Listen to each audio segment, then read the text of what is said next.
Recording in progress.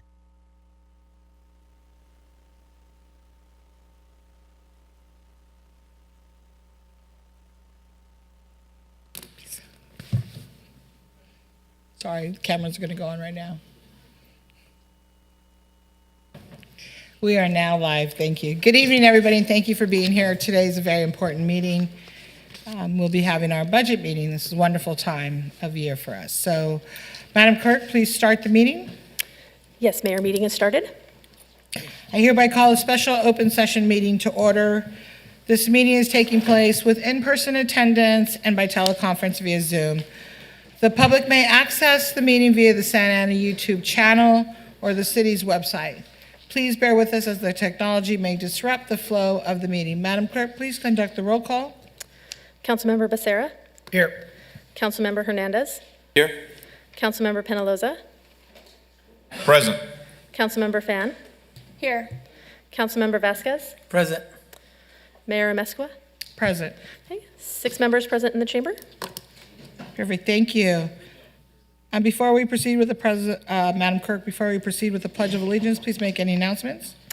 Yes, for members of the public, to request to speak during public comments on the budget workshop, if you're on Zoom or the conference call, please dial *9 from your phone or click the button labeled Raise Hand from Zoom at this time. Thank you. Thank you. Lorena, can you come up and lead us in the Pledge of Allegiance, please?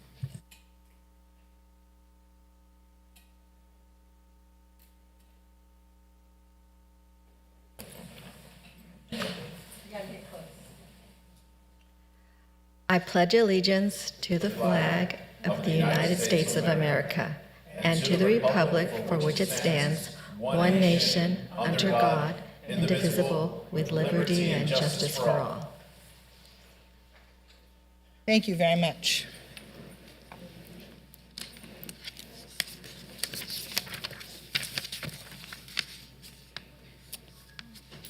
Madam Clerk, are there any additions or deletions to the City Council agenda? There are none.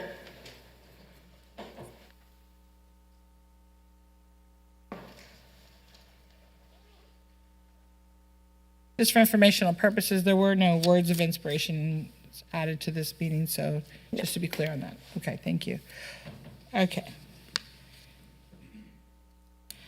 This is the time of the meeting for the City Council to receive comments from the public on the budget workshop only. Pursuant to the Brown Act, the City Council may not enter into discussion at this time. We will now hear from members of public that are on the conference call or Zoom, followed by those physically present. So we're going to do Zoom calls first, and then we'll go into those present. Madam Clerk, you're on. Yes, Mayor. First caller on Zoom, Karen M. Please dial *6 from your phone or select the microphone icon to unmute from your device and proceed with your comment. Can you hear me now? Yes, we can. Go ahead. Hi, I am Karen Malley, who works with Animal Assistance League of Orange County, a nonprofit group. It's been around for years. For probably around the past 10 years, I have been in charge of spay-neuter vouchers. And so what I'm talking about here is hopefully Santa Ana will create some kind of a spay-neuter program that's affordable for its citizens, because we were pretty much the only place where people could get vouchers, and we no longer can afford it, at least for now. And the county does nothing along these lines anymore. So it's extremely important. I can tell you this is a low count, but in 1 year, a male and a female cat who are mating will have 12 children. In 2 years, 67. In 7 years, 370,100. And in 8 years, 2 million and more. So it really is exponential. And although people have been working on this, at the moment, there's very little work on it because it's unaffordable. So if the city of Santa Ana could do something to create a program that was affordable for people, it would make a huge difference, particularly in many years from now. Thank you. Thank you. Next speaker, Kevin Marlin.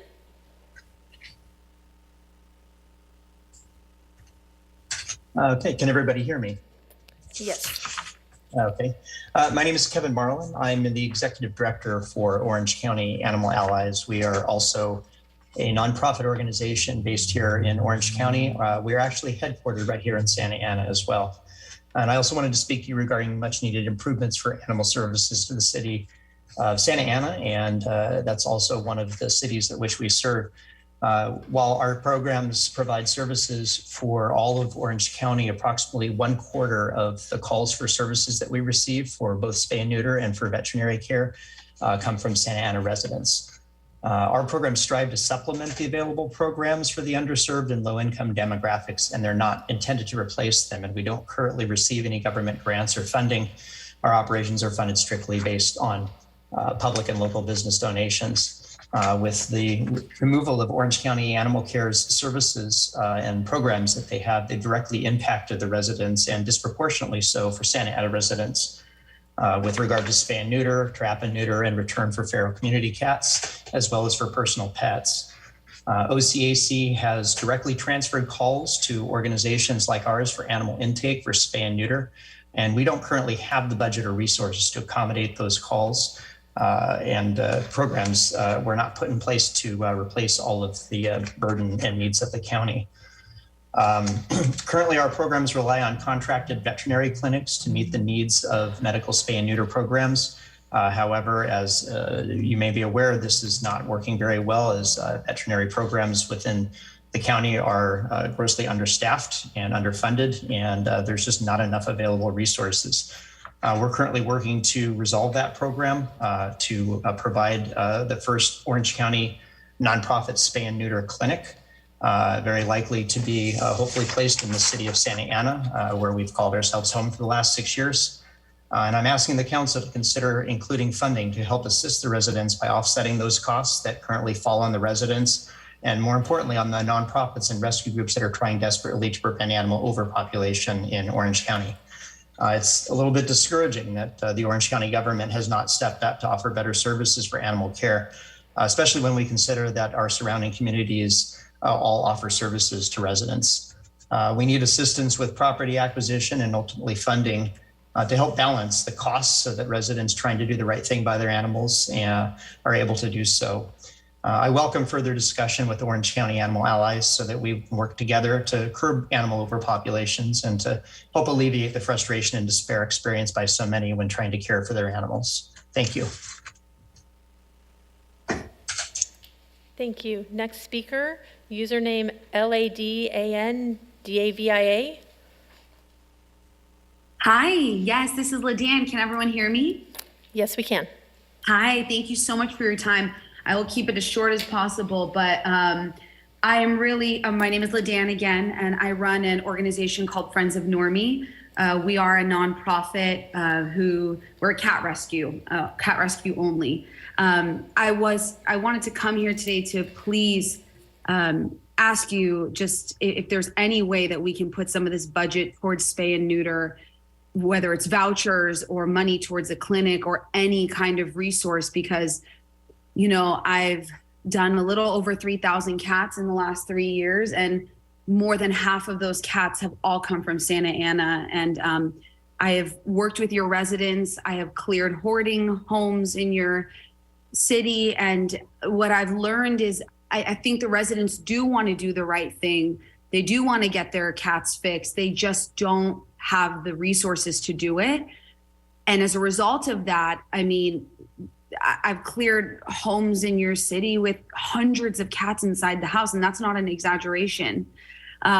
So please, just here to again ask if we could set some money aside to give to spay and neuter, because we can't do it alone. And I know I'm not alone in saying that. We work really hard to try to clean up the streets of these stray animals that have nowhere to go. And I know the residents want it too, but they also don't know where to go. So I would love to continue the conversation. Nobody can do it alone. And if there's a way to get some assistance from the city and the government, we all need it. I know Santa Ana desperately needs it. So thank you so much for your time. And I would love to continue the discussion if appropriate. Thank you. Romina Yamashiro.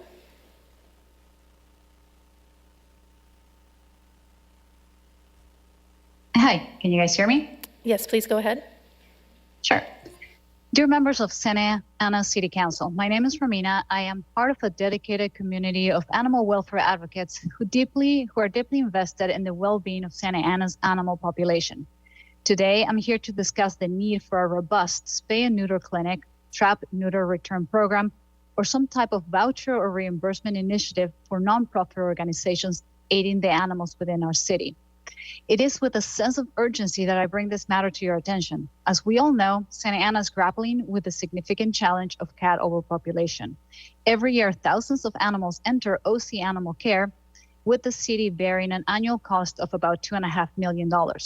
While this expenditure is intended to manage and care for our animal population, there is a growing consensus that this investment could be much better utilized. We propose a more effective, humane, and ultimately cost-saving solution. Ideally, we would like to see the establishment of a spay-neuter clinic, the implementation of a TNR program, or at the very least, the introduction of a reimbursement system for nonprofit organizations that are already working tirelessly to address this issue. A dedicated spay and neuter clinic or TNR program will directly tackle the root cause of the overpopulation, leading to fewer animals entering OC Animal Care. This proactive approach not only benefits the animals themselves, but also eases the burden on city resources, as well as aiding the residents of Santa Ana who perhaps are not able to set aside $400 or $500 to fix one pet. Instead, a reimbursement program for the nonprofits helping the community will recognize and support the vital work these organizations do, maximizing the effectiveness of existing efforts within our community.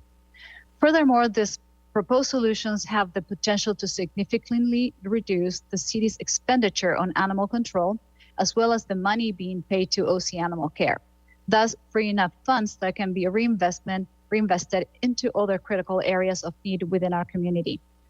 I urge you to consider the broader benefits of this program that this program can bring. Beyond the immediate financial and animal welfare implications, they also build a more compassionate, responsible, and community-oriented city. They send a clear message to our residents and to the world that Santa Ana is a place that values all its inhabitants, humans and animals alike. I humbly request your serious consideration for this proposal. We understand these are complex issues, and we're more than willing to work with the council to find the best possible solution for our city and its animal population. Thank you for your time and attention to this critical matter. I trust your commitment to making Santa Ana a better place for all residents. Tim Johnson.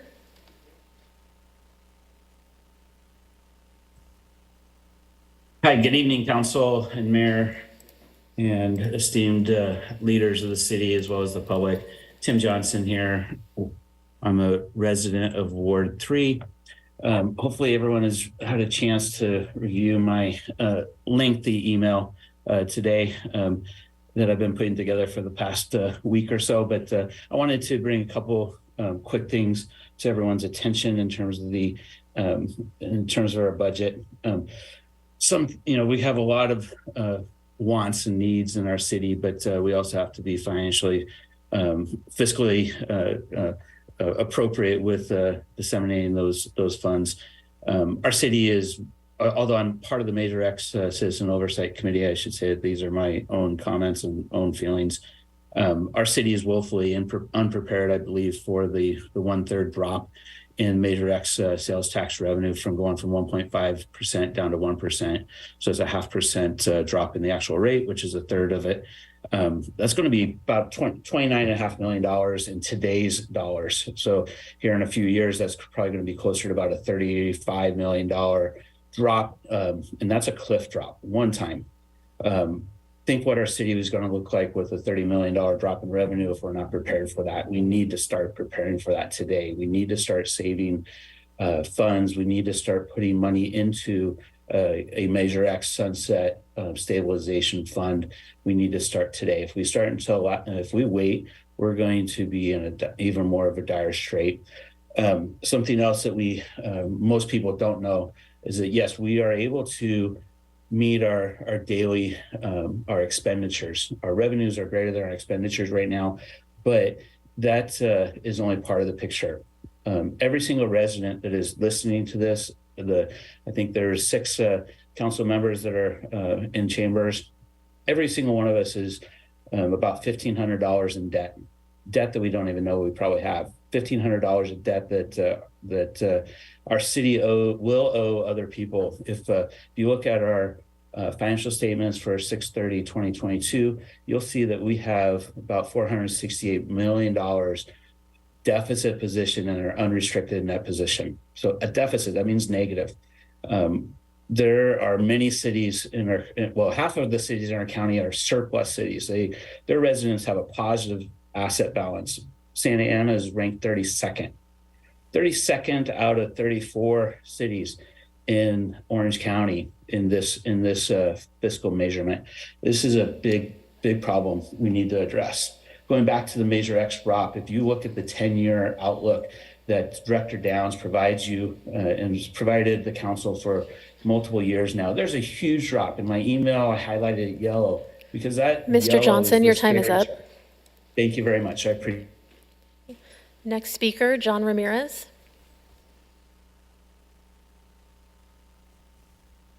Can you hear me? Yes, please go ahead. Good evening, Mayor, council members, and city staff. My name is John Ramirez. I'm a resident of Ward 2, and I've lived in the city for 40 plus years. I'm calling tonight about a couple of things. The first thing is our parks. I would like the city council to set aside money to make sure we have enough armed security guards or even the park rangers to start adequately patrolling all our parks and any new coming parks that may be developed in the city soon. I'm tired, as I'm sure most residents are tired of hearing our residents have to go to other parks outside our city to be able to enjoy them. So we need to ensure the safety at our parks and make sure they're clean for everyone to enjoy. So I urge you guys to make sure enough security guards and park rangers are hired to make sure they're adequately patrolled. The other thing I want to touch on is also I would like the city council to devote monies to more PAL centers opening up in the city. Officer Holcomb is doing a great job so far with the current PAL programs in place. The kids love being there, and it's a good program. It bonds the community relations between the police and the community, so I think they're doing a good job there. The other thing I want to touch on too is regarding the OC animal shelter. I understand the city of Santa Ana contracts with the shelter for services, so I hope and pray that you have authority in pushing this matter forward. The OC animal shelter currently does not allow the public to walk through its kennels to observe and bond with the animals housed there. This does a grave disservice to the animals housed there, as it does not allow animals to bond with potential owners in person. This in turn leads to more animals being put on the list to be euthanized. The practice of allowing the public to freely walk in and bond with the animals at OC Animal Shelter was stopped due to the pandemic hitting us in 2020. It was done in accordance with safety measures in regards to COVID. The pandemic is over now, and you, City Council, overwhelmingly voted 2 to 3 meetings ago to declare that the pandemic was over. So there's no need for the OC Animal Shelter to still have this pandemic measure in place. I know for a fact that a few of you council members are pet owners, and hence you have a caring heart for animals. And this is not a political issue. It is a humane issue. So we should all be in agreement on this. I urge you to demand the OC Animal Shelter to allow the public to walk in and bond with animals without an appointment needed. If it only means 1 or 2 lives will be saved by a person bonding, then it was all worth it. This concludes my comment. Thank you all, and have a good night. Next speaker, Erica Rasmussen. Can you hear me okay? Yes, we can. Thank you, Council. My name's Erica Rasmussen. I'm an independent trapper that does TNR. That means all the cost of the fixing of cats and the vaccinations that I do comes out of my own pocket. I've roughly spent about $3,500 so far this year and at least $10,000 last year. If you didn't know, Santa Ana and Anaheim makes up 50% of all the intakes at OC Animal Care, where 14 cities currently contract. 70% of the calls that I get from are coming from your residents needing help with feral and friendly community cats. Your residents are desperately seeking help for various feral cat and kitten issues, and your population is outrageous. I'm currently working on a portion of a neighborhood in Santa Ana near the border of Garden Grove, where I was alerted to some bottle baby kittens whose mom had disappeared. When I got to location, the gravity of the situation became real. This was a cat-friendly portion of one neighborhood, and I was made aware of several female cats that were ready to pop with kittens at any time. I tried to trap them ahead of them having babies and was only able to get 1 out of 7. So I had 6 female cats drop litters of kittens before I was able to get to them. Think about that. Now I have anywhere from 24 to 36 kittens with their mothers needing homes and to be fixed. And I'm talking about a small sliver of just one neighborhood. This wasn't the entire neighborhood. This is just a small portion of a neighborhood. Think of those numbers I just gave you, and now think about your entire city having cats that are having kittens. I'm almost certain that you guys have seen an uptick in coyote calls and dead animal pickups since OC Animal Care stopped their TNR program back in 2019. If you guys could implement your own spay-neuter clinic or a TNR initiative, or possibly vouchers, a voucher system / reimbursement for the people that are doing the work that the shelter should be doing, you guys would be saviors in the eyes of all residents sitting in these issues. I can't recall the amount of money that you guys pay OC Animal Care at the moment, or every year to bring in animals to, but you're not getting your money's worth. And the animals you bring in there don't get treated very well or have a chance to ever leave. Please think about implementing some sort of spay-neuter clinic reimbursement program for your residents or for the people that are taking care of your residents like me. I'm an example to the 13 other cities that contract there at OC Animal Care by stepping up where they are lacking. Thank you so much for your time. Thank you, Mayor. That concludes the speakers on Zoom. And noting for the record, we did receive 11 emails that were distributed to council and posted online in regards to this budget workshop. Great, thank you very much. Okay, public comments from those present. Azucena Soria, please.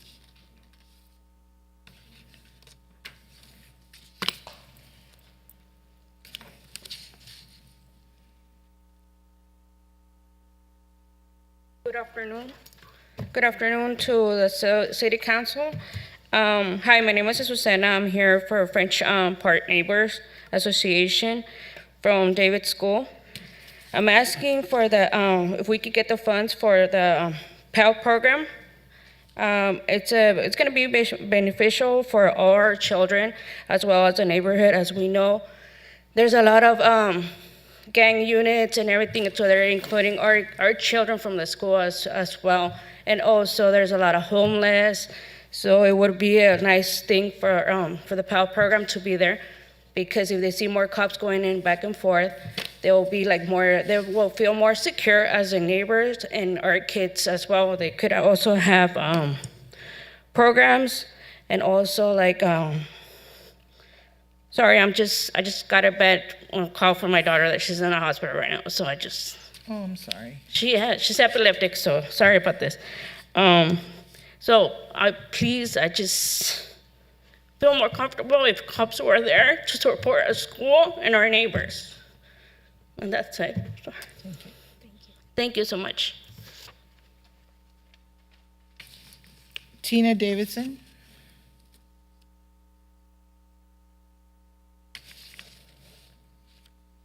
Good afternoon, esteemed City Councilman, Mayor Amazon-Kua. Thank you. I'm Tina Davidson. I'm the president of the Santa Ana Historical Preservation Society. Yeah, we're the SAPs. We maintain the historic home of Dr. Willella Howe Waffle. And first of all, I want to say thank you for our security fence around the Waffle House. It looks absolutely fantastic. It's really brought a lot of attention to the house. I'm here today because the house needs a painter. We're in bad need of a painter. That house has not been painted in over 20 years, and it's really starting to get bad. There's damage to the wood on a lot of the places on the house, especially the top layer, the top floor near the roof, where the roofs meet. We're seeing some damage happening up there, and we're in bad need. There's a lot of places where large chunks of paint are popping off, and what's exposed is 134-year-old wood.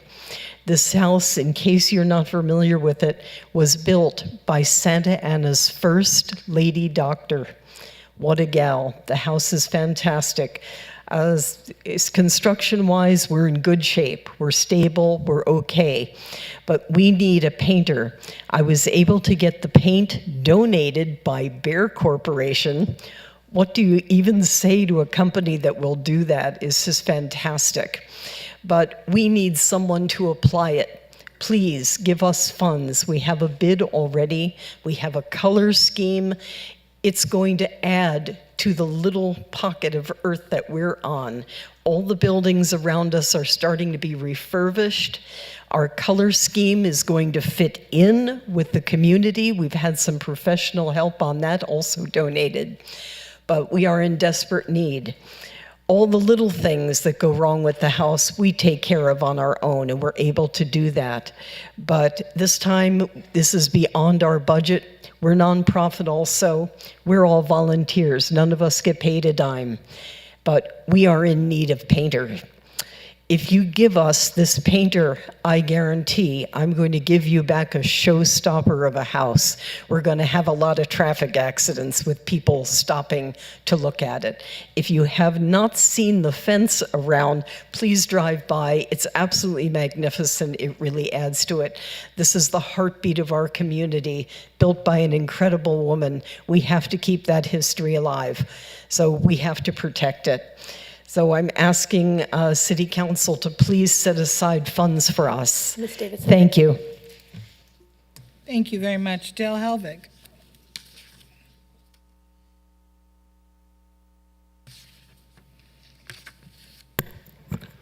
Good evening, Mayor, City Council members, and city staff. As you know, one of the goals of the city is to move the needle off the 1.1 acre of land per 1,000 people and get it up to 3 acres. In order to do that, we need to make a strong investment in purchasing land. Repurposing Willowick Golf Course, repurposing Riverview Golf Course is not going to change that because they're already currently listed in the open space as parkland. So we need to look at acquiring more land. And it's great to see the $3.5 million grant for the Bristol and Tolliver, I think, Street area, 1.5 acres there. Flower and 10th we're working on. But those add up to about 2 acres of land. So we've helped 2,000 people out of the 300,000 that we have in the 300,000 plus that we have in the city. So I'm hoping that you guys can work on that, getting more land acquisition for parkland space. And also, I would like to see Officer Holcomb get some more funds for his PAL program. As you heard from the previous speaker, it's having a positive effect, and I think you all know that it's having a positive effect on the youth. Thank you. Thank you. Jeff Katz?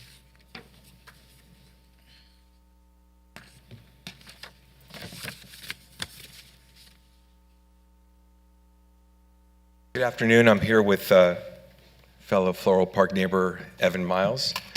We are going to consolidate our comments and do it in half the amount of time out of respect for you.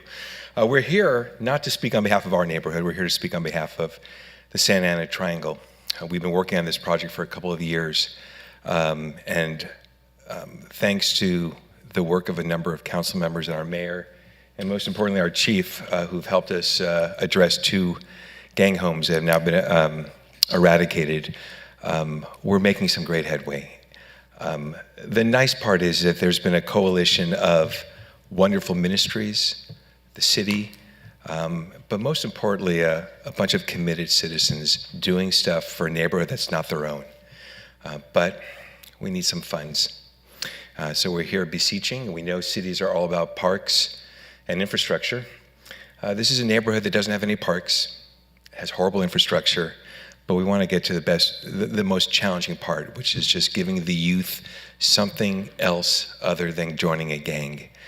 We encourage the PAL coming here. If I could, I would join forces with the spade and neutering people that we're talking about, but I don't know if that's the right way to handle the gang problem.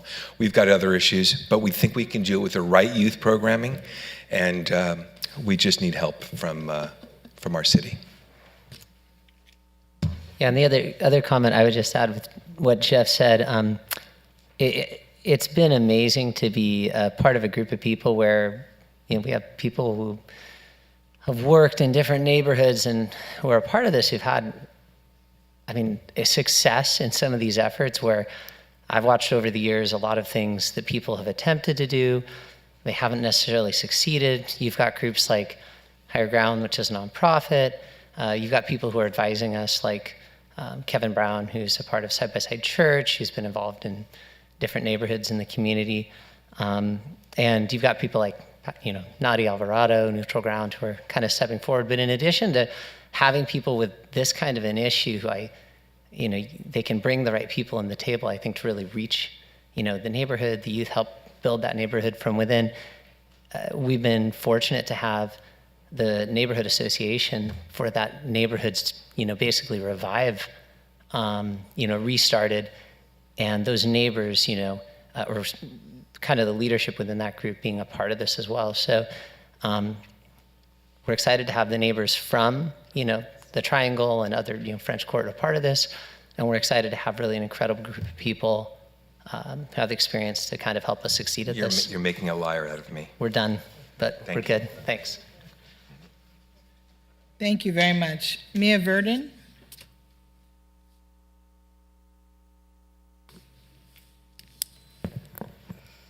Hello there. Good evening. Well, evening. Good afternoon, City Council and Mayor.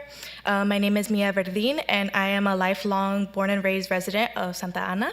I live in Ward 3, and I am also the chairperson of the city's Youth Commission. I'm here to speak to you on behalf of asking for further investment in youth, particularly for a youth center funded by the city. Our city is one of the youngest cities in Orange County, with 25% of our residents being under the age of 18, according to U.S. Census Bureau data. Santa Ana is a city that unfortunately does not have many third spaces for their youth. The third spaces being areas outside of school, work, and home where we can just be ourselves, exist, get whatever resources that we need, whether it's tutoring, whether it's exploring if you like to paint, or learning how to ride a bicycle. Things like that, those are important, and our youth deserve to have the resources that we need to further express our interests and what we need to do.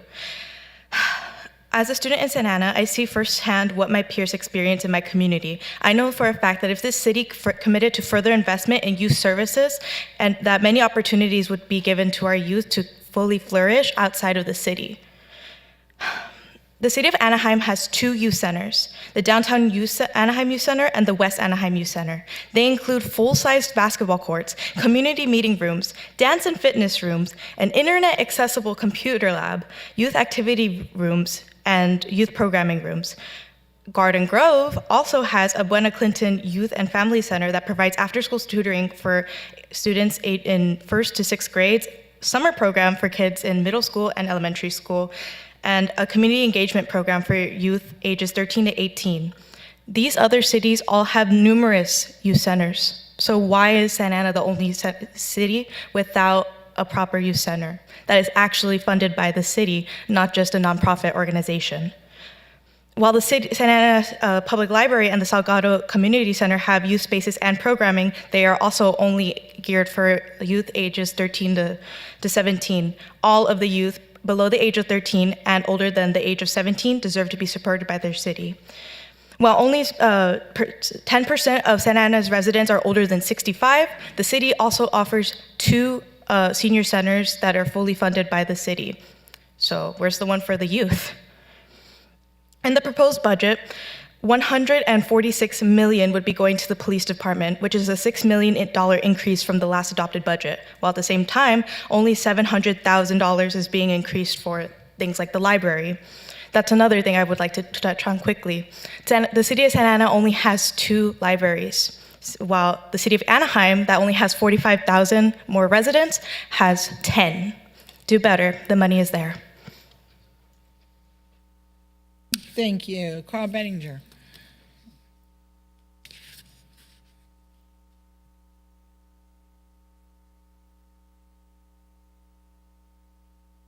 Good afternoon, Mayor, Council, and city staff. My name is Carl Benninger. I live in Ward 4. I have a couple things to ask today. First of all, I've asked already and I'll ask again. We want to get CERT going in the city. And we're looking for a line of $250,000 in which we buy equipment, radios, and get ourselves prepared. Of all the 5 major cities in Orange County, we're the only one without an active CERT program. We need to improve that. Second thing I want to ask for is really for your support. We have in our area a drain channel, flood control channel, that runs it's open from Warner all the way to Sunflower. One of the residents in the area, Pete Lockwood, came up with, I think, an excellent idea, and that is to cover it. And if you cover it strong enough, you can turn that into a park area, that whole stretch. We know this is county money that we need to go talk to, and we will be talking to them. But I'd like to leave here today, or within the next week or so, with the support of this council, that we proceed with this, and we'll go to the county on June 13th and the 14th. They're having their budget meeting, and we'll end up talking about them. And not only would you possibly open up more park area, but you eliminate the vector problems we have in that area. You eliminate the homeless problem we have in the area. And we have 4 schools in that area that fall closely to that drainage area. All that would be resolved if we end up going on it. And the last thing I have to ask is only because Hawk has picked on it, but he says I need to ask for a one-time proposition to remove this Red Wing jersey. So is that, did I ask enough, Hawk? 50 or should be more? Anyway, thank you. Thank you. Lorena? I'm going to just chop up the last name. I know I do it every time. But you know who I'm talking about. Hi, my name is Lorena. I'm a resident of Ward 4, and I'm here on behalf of my neighborhood, Republic Homes. I'm fortunate to live in a neighborhood where we meet on a regular basis, but I remember the first meeting I attended. One of the what I call a hot topic was a traffic signal that was very desperately needed in our neighborhood. There was a city representative there, and they assured us that it was being looked at and reviewed.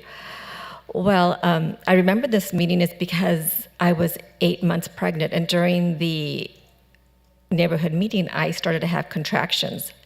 I was pregnant. Well, my son is 22 years old, and we still don't have our light signal.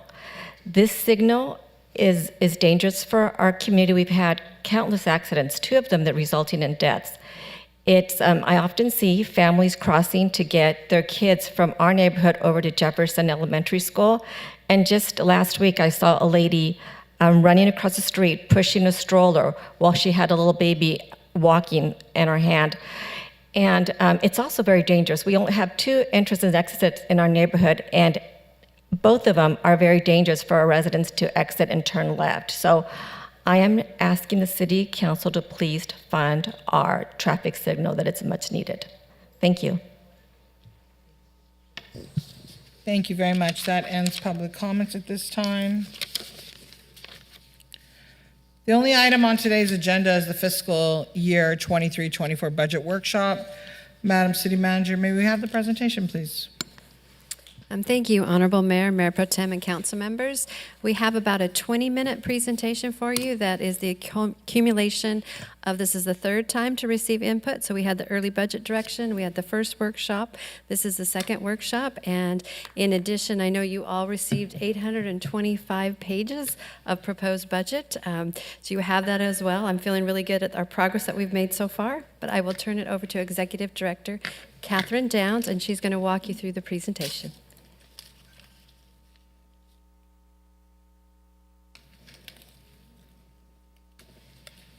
Good afternoon, Mayor and Council members. Thank you for having this dedicated budget workshop. Our approximate 20-minute presentation will delve into a handful of topics, but we're here to answer any of your questions about the proposed budget and receive your direction.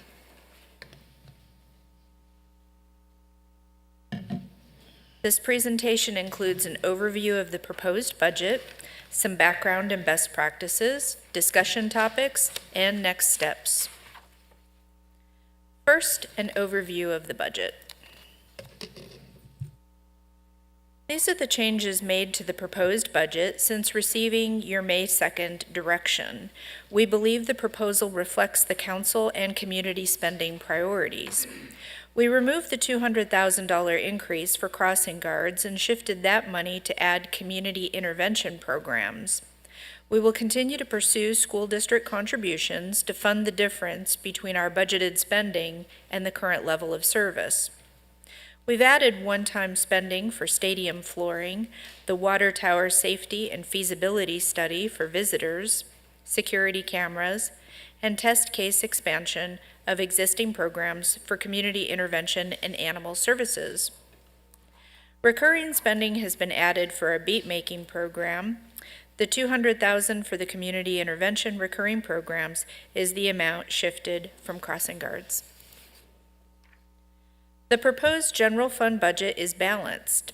It includes $400.9 million of recurring revenue and $400.8 million of recurring spending. Once again, we have leaned heavily into one-time spending from the available general fund balance. The 18% general fund reserve of $72 million is funded, leaving more than $29 million for one-time spending. In your draft budget document on the right-hand side of page 3, you can find the details for all additions to the general fund budget from the current year. General fund revenue is summarized here. Property tax and sales tax, including Measure X, continue to represent more than 60% of unrestricted funding for general government services. Our revenue estimates are conservative, but based on realistic scenarios and the latest data available. The cannabis revenue estimate of $16 million reflects the rate decrease. For comparison, the expected revenue prior to the rate decrease was $22 million. As we receive more data, we will continue to reanalyze cannabis tax revenue and propose adjustments throughout the fiscal year as needed. This is a summary of general fund spending. $203 million, or roughly half the budget, is allocated for public safety, including police, fire, and ambulance. Restricted money, not general fund, provides primary funding for public works and community development. To illustrate, the total public works proposed budget is $258 million, or 1/3 of the citywide budget across all funds.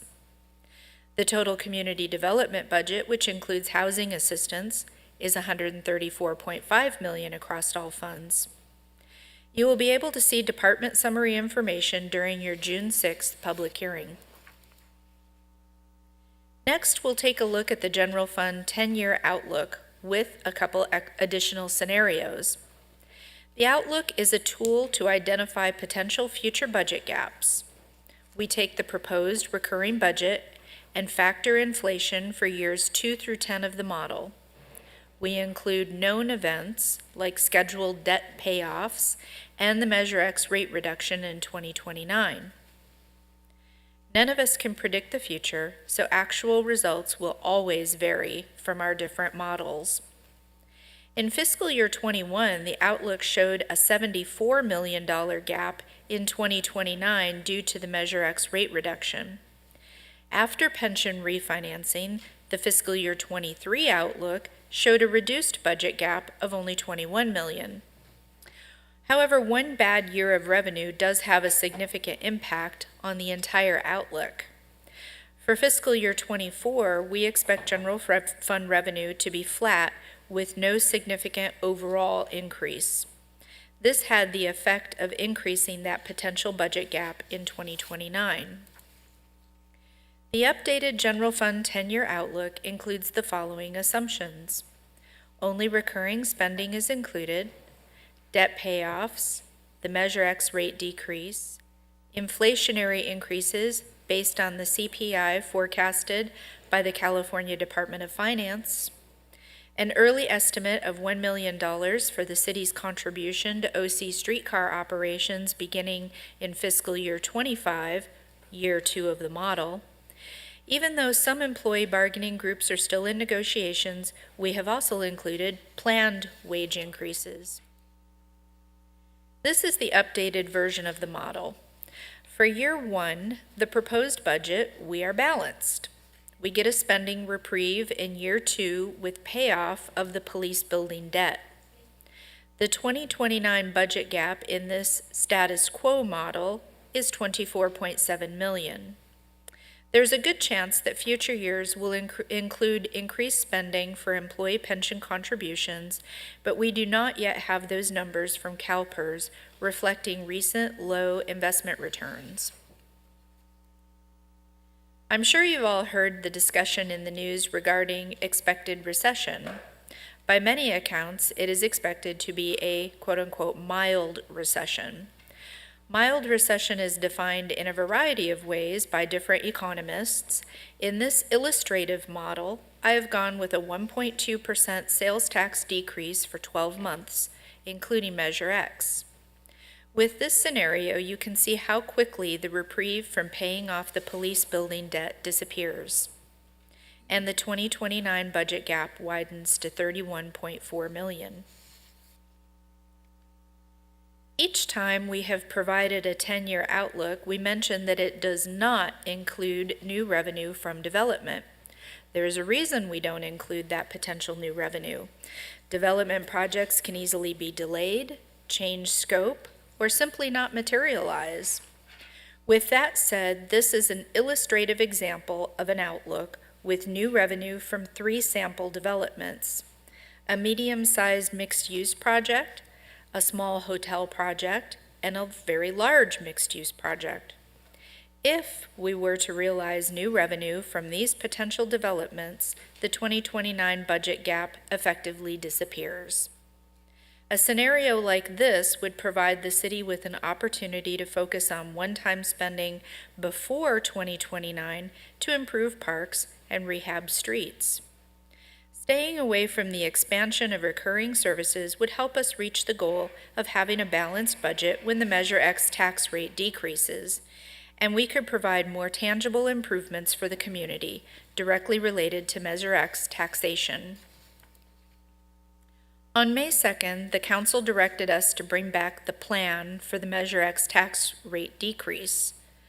First, I wanted to point out that Measure X began paying for an existing $16 million annual budget deficit when it went into effect on April 1st, 2019. Since then, we have increased the general fund reserve, refinanced the pension debt, prioritized one-time spending, and segregated new services added with Measure X to easily identify areas for future spending reductions. As you saw in the last illustrative example of the 10-year outlook, additional tax from new development would also help to close that 2029 budget gap. During each City Council budget workshop, we focus on the general fund because it is the primary operating fund of the city using your discretionary revenue.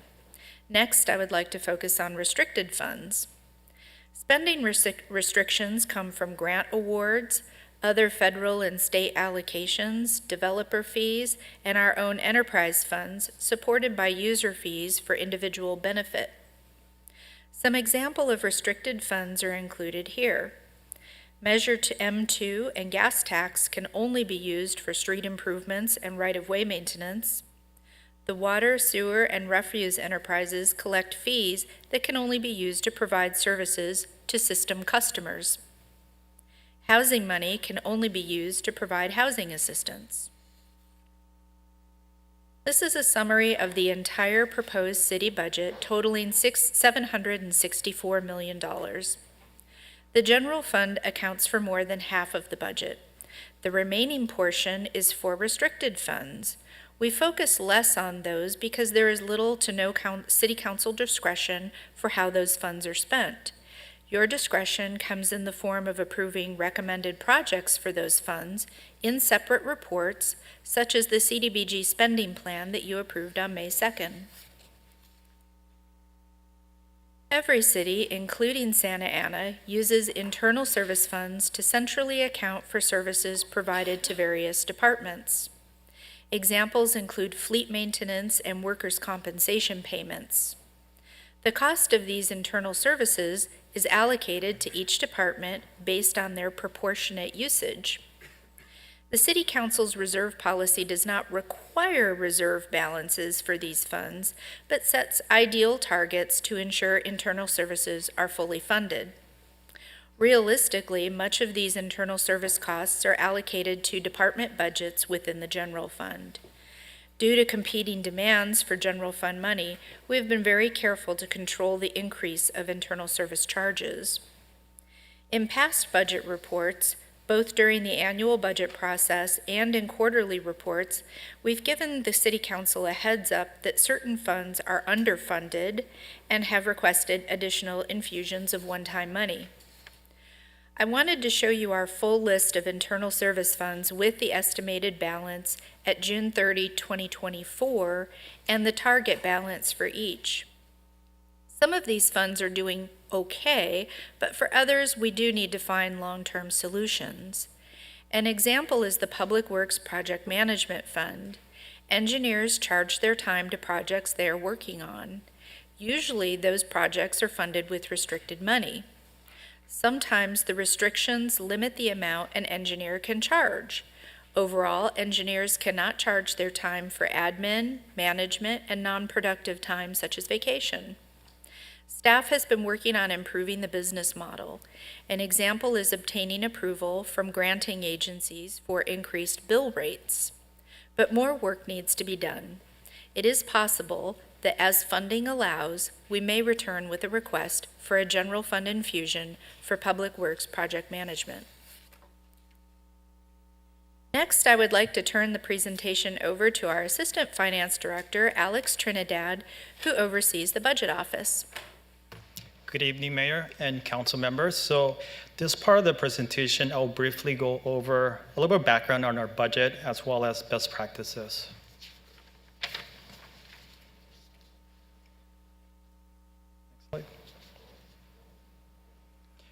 So the budget document is very large and a detailed report that not only is used by the public, but it's also used by city staff throughout the fiscal year. Sections that the public will be most interested in include the narrative at the beginning of the document. So this would include financial policies, strategic plan, on hot topics, revenue and labor trends, workforce changes, explanation of our budget process, and a 10-year outlook. Some of the items to highlight include the estimated fund balance summary. So this is a summary by fund that includes the beginning balance as well as the proposed activity for the year. It includes an estimated ending fund balance. Another item is the general fund reconciliation. So we want to show full transparency. So this reconciliation shows the evolution of the budget from the prior year. Then we go into the department sections. That includes strategic priorities, performance measures, position summaries, and the detailed department budget.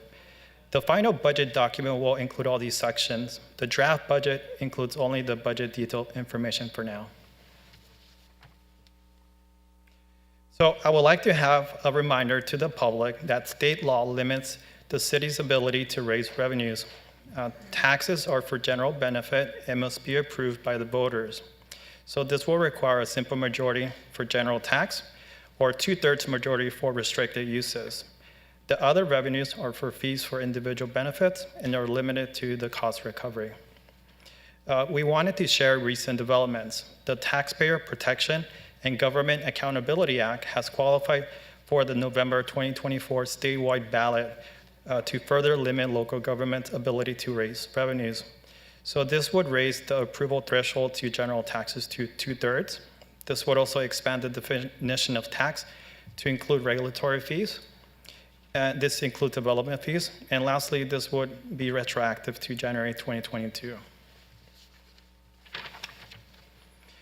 So this is our revenue best practices approach. So we use recurring revenues for recurring spending.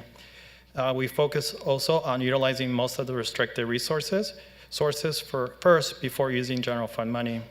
Here we have a list of major sources of revenue for the city.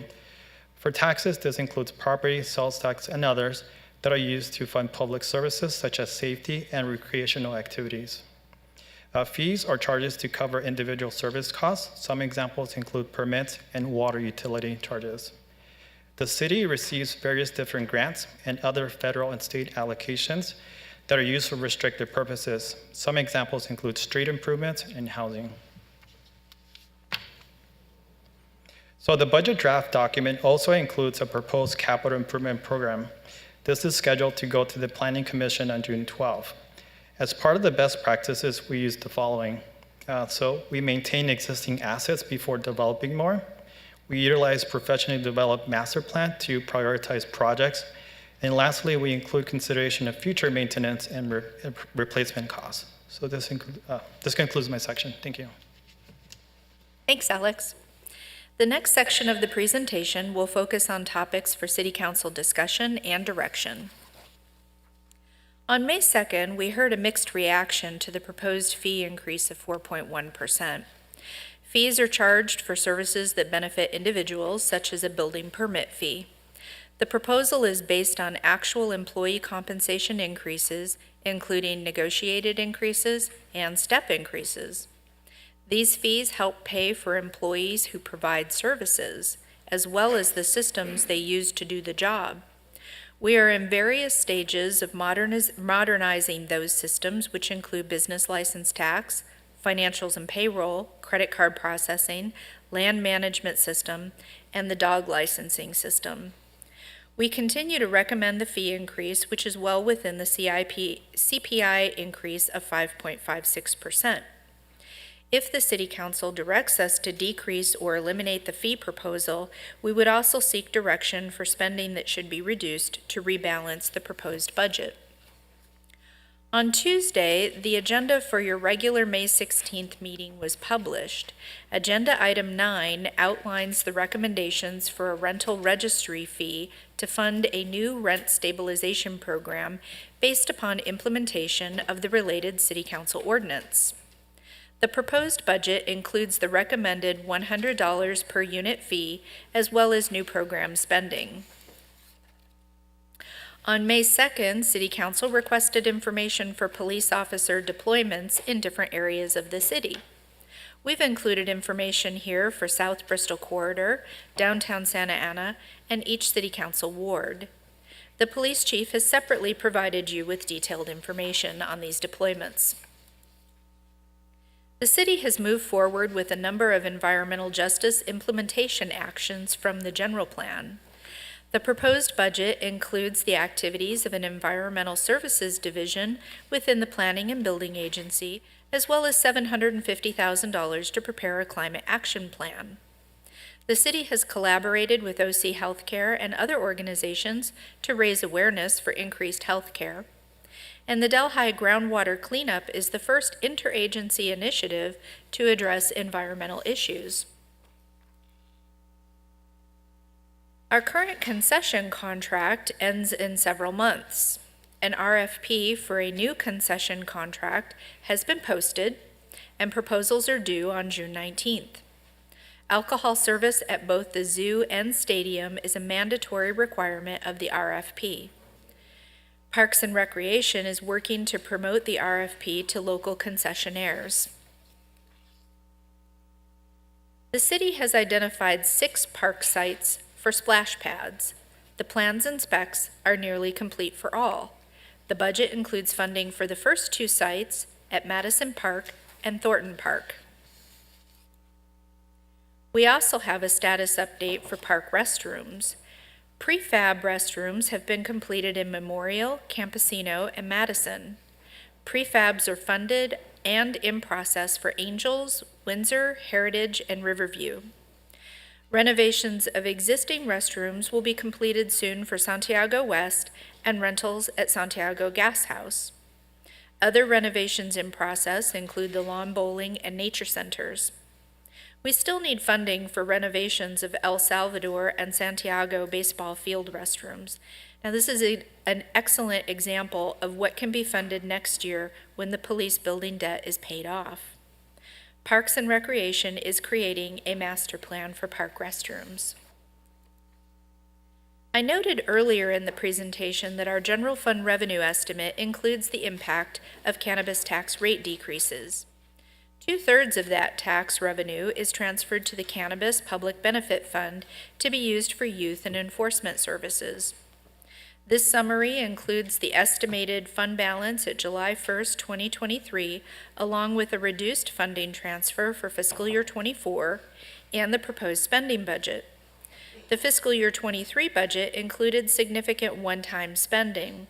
We were able to balance the proposed fiscal year 24 budget by sticking to the recurring programs and not including any additional one-time spending proposals. The estimated fund balance at June 30, 2024 would be slightly more than $2 million. We recommend leaving this fund balance in case revenue estimates need to be decreased further after receiving more data. The next planned meeting is the budget public hearing on June 6th. This is when you'll receive presentations from each department head and you can consider further public comment. Our June 6th recommendation will be an introduction of the fiscal year 24 budget ordinance. The second reading and adoption is planned for June 20. Recommendations will also include adoption of the miscellaneous fee schedule and capital improvement plan. During the coming fiscal year, staff will continue to update recurring revenue estimates, which may allow the City Council to consider additional spending priorities. That concludes the prepared presentation. We're ready to answer your questions and receive any further direction. Perfect. Thank you so much.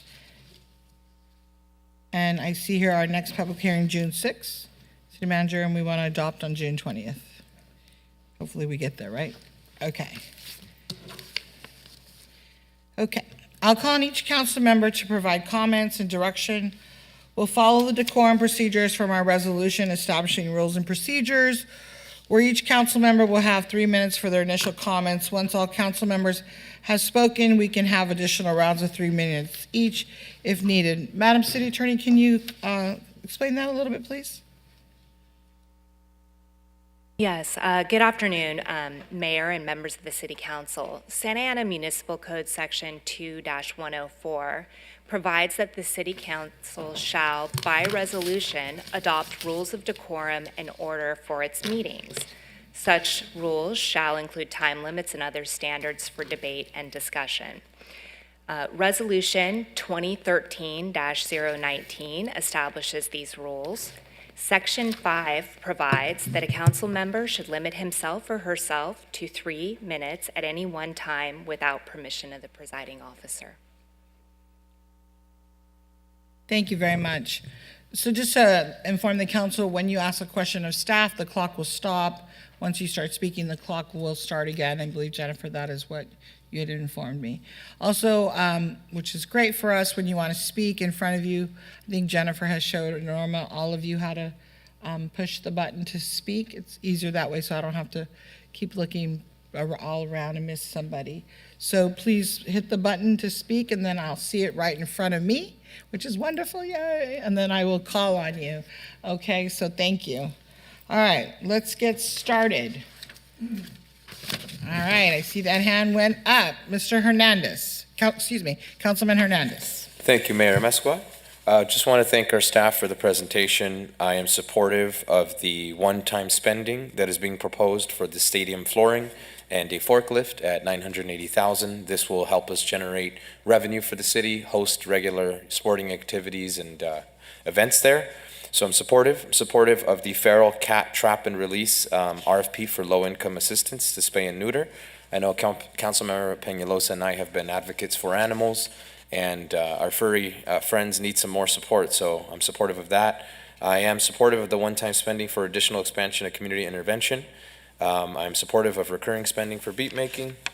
I wanted to ask for more funding in our general fund expenditures to be allocated to our Parks and Recreation Department.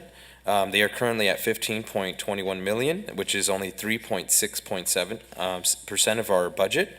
Our library is presently at 1.79%. Our library needs to, I would like to see an increase in funding to library services, Parks and Rec, as well as Community Development Agency. I would like to propose to see at least 2 million funded to the Community Development Department. In response to the housing shortage that has happened here in California, Governor Newsom recently created grant funding, which is no longer available, that was up to $40,000 to incentivize homeowners to build ADUs in response to the housing crisis. I think that would be a great solution here for Santa Ana if we can incentivize homeowners with grants that can pay in 5 different tiers to incentivize building. Tier number 1 would be 25%, tier number 2 would be 50%, tier number 3 would be 75%, tier number 4 would be 100%. For those houses that are emergency houses where you have 10, 12 people living in there, not enough space. These are the types of ADU programs I think that would help families like that. And lastly, I would like to see an amnesty program. So if we are going to roll out an ADU program, what a great opportunity for planning and building as well as community development to work together. That can help us address the housing crisis as well as the challenge that we have with people experiencing homelessness. I think that would be a great solution for housing, and it keeps families here, improves property values, and beautifies neighborhoods. I would also like to see us allocate some additional funding to support our Parks and Recreation Department when it comes to the funding needed for El Salvador Park and Santiago Baseball. The renovations can be funded through the police enforcement fund that comes from cannabis benefit. Currently, they have $3,520,000. Parks and Recreation has $3,207,000. There could be an abundance of funding taken from there to help fund those restrooms. I also want to advocate for the request from our youth to see a teen center, and that concludes my comments. Thank you very much, Councilman Hernandez. I don't see anybody else wanting to speak. No buttons? All right, well, did you push it, Councilman? Oh, there we go, Councilman Vasquez. Thank you, Mayor. Does everybody know what button to push? We're good? Okay. Thank you, I appreciate it. I'm in agreement with Councilmember Hernandez. I do appreciate the cat trap and release. We have seen many cats go up in my neighborhood and my mom's neighborhood, who is currently trying to catch a cat who has had 3 litters in her home and then give away all those kittens. So the more we can help, the better. I'd like to see more money for youth. If we're going to get serious about crime, we have to get serious about families and youth. So I'd like to see more money for Parks and Rec, more money for libraries, and the SAY program, if we can increase in the summer. If we have jobs for kids in the summer, that would increase the benefits to their families, to themselves, and we will see crime go down. Nothing beats a bullet like a job, as Father G says from Homeboy Industries. So I'd like to see more kids being employed in the summer when times are free. The SAY program, the California Now program are great, and we should get the word out about all the beautiful things going on there. I do appreciate the POW program. The POW program is a program where adults are mentoring youth. And if we have more than just POW, but we increase it across, where we have volunteers doing the work, as well as the POW program does, I think we'd be more efficient to use general funds for other resources. So I like to see more support for youth programs, for sports programs like TKO, and whenever we have volunteers coaching, whenever we have volunteers mentoring, that would be great. I would like to see we had using the water tower for visiting purposes. I think that's a great idea.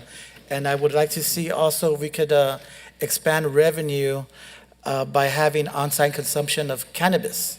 I know we were looking at it, or it passed, and it would be great if we can have a place in the city where people are welcome to do that, and I'm proposing maybe the train station as a place for adults to have on-site consumption to increase the revenue for the city. Let me see. That's it for now, Mayor. If I have any more, I'd add afterwards. Thank you. Great. I'm going to ask a few questions, then I'll go back to Councilman Hernandez. He has his hand up. Can you talk a little bit about, for those watching at home, this is my question. You're on page, page 8, the 10-year outlook. Can you elaborate a little bit about that? Because I think, people may think we have more funding, but then when you look at one-time spending, right, it's like, oh, we won lotto. No, we really didn't. So can you talk about that, please? What is the outlook? Sure. Thank you, Mayor. The outlook is basically just an extrapolation of the recurring budget structure. So today's recurring revenues, today's recurring expenditures, ramped up by inflation over the next 10 years. And it's really just a tool to see things like the 2029 budget gap when Measure X rate decreases. The history of it is that, it does evolve every single year. It changes as circumstances change. We don't include the one-time spending in this because one-time spending comes from the general fund balance, the accumulated balance that is available for spending. And when I say available for spending, I mean the balance less the amount of the city council's reserve, that 18% reserve of 72 million, and then what's left over. And what's left over, our estimate right now is 29 million available for that one-time spending. So it's kind of like spending out of your savings account versus spending out of your recurring paycheck. That's the difference. Thank you. My next question is on the fee increase for the general public watching at home. Can you talk about that, please? Sure, thank you. The proposed fee increase is just, well, first let me roll back. Our fees are based on cost recovery. So state law says that we can't make money off fees. We can only recover our costs for providing these services. Well, when our costs increase to provide these services, our city staff provides plan checks. That's somebody working the counter. That person gets a wage increase that is negotiated with their bargaining group, as well as a potential step increase if they haven't been at the city that long. So those wage increases drive up our costs to provide that service that only benefits one individual. So we request a fee increase each year to keep pace with those increasing costs. If we did not increase our fees over time, we would be charging far less than our cost to provide the service, which means that the general taxpayer money, like property taxes, would be subsidizing services that benefit an individual. So the idea is that you want your general taxes to benefit the general population, and you want your fee revenue to benefit just the person who is receiving that service. Thank you very much. One more question for you. City's contribution on page 9 to the OC streetcar begins in year 24-25. Again, this is for the general public watching at home because I know many people are watching at home. It's $1 million is an estimate. Yes, this is a very early estimate. From what I understand, we have a 10% contribution. It's based on a formula, with an operating agreement. This is because the streetcar would be providing service through our city, and so there's related operations that we would be participating in above and beyond what Orange County Transportation Authority funds. So again, this is a very early estimate. It might be less, it might be more, but this is our best guess at this point. We have not received the detailed estimates from OCTA yet. So you start my time. So my concern is it could go up, it could go down. We don't know because, as you just indicated, we have not received information from OCTA. So again, from a fiscal standpoint, we have to be ready for it to go over $1 million. And that's why when we start talking about one-time money in my 8 years of experience on the school board, one-time money is one-time money. That's what it means. And so then what is the budget for the city, right? We have to look at that as a whole. And we can want lots of things, but what is a priority? So the streetcar is going to go into Garden Grove. And so let me ask you a question, so as my time will stop right now. Is Garden Grove also going to be giving money for their portion? I believe that Garden Grove has a similar operating and maintenance agreement with OCTA that the city of Santa Ana does. I don't know their exact percentage, though. I don't believe our executive director knows the. Now, Bill, can you come up so we can hear you? I'm sorry. Thank you. Thank you. I really appreciate it. Good evening, Mayor, Mayor Pro Tem, member of the City Council. To tell you the truth, I don't know the details of the agreement with Garden Grove, but my assumption it would be similar to the one that is with Santa Ana. We'll have to review both and we'll get back to you on that.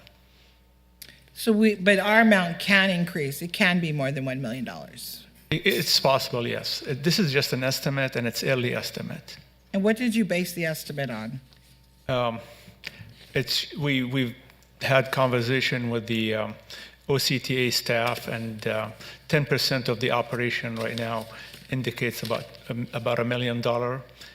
Just a conversation right now. The real number would come once the OC streetcar is functional and actually transporting riders. And where will that $1 million or more or less come from? My assumption it would be the general fund. That's what I thought. Okay. Sure. So it'll come from the general fund, which is taking money from us. So If I can clarify, Please. Mayor, it's not for the upcoming budget year? 24-25. 24-25. No, and that's what I said initially, and it was just to clarify, because the budget, in my opinion, is not just the 1 year, right? We have to prepare ourselves.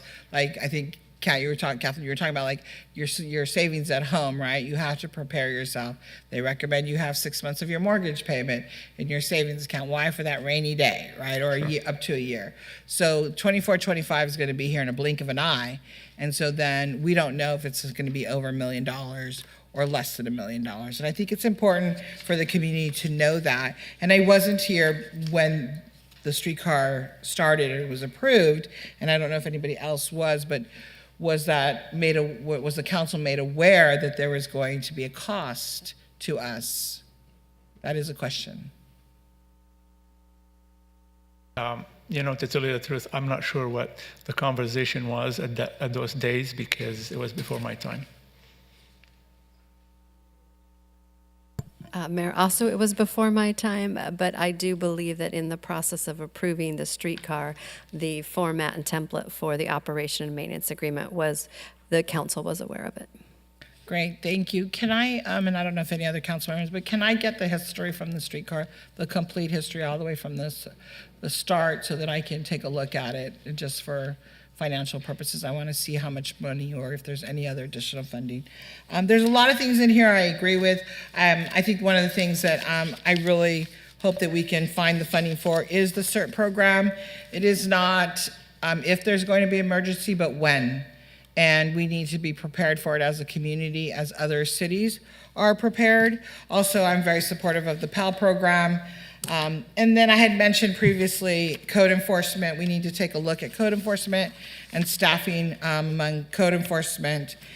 And also public safety. The community, when I speak to them, and I know, I speak to lots of them, I'm out and about all the time.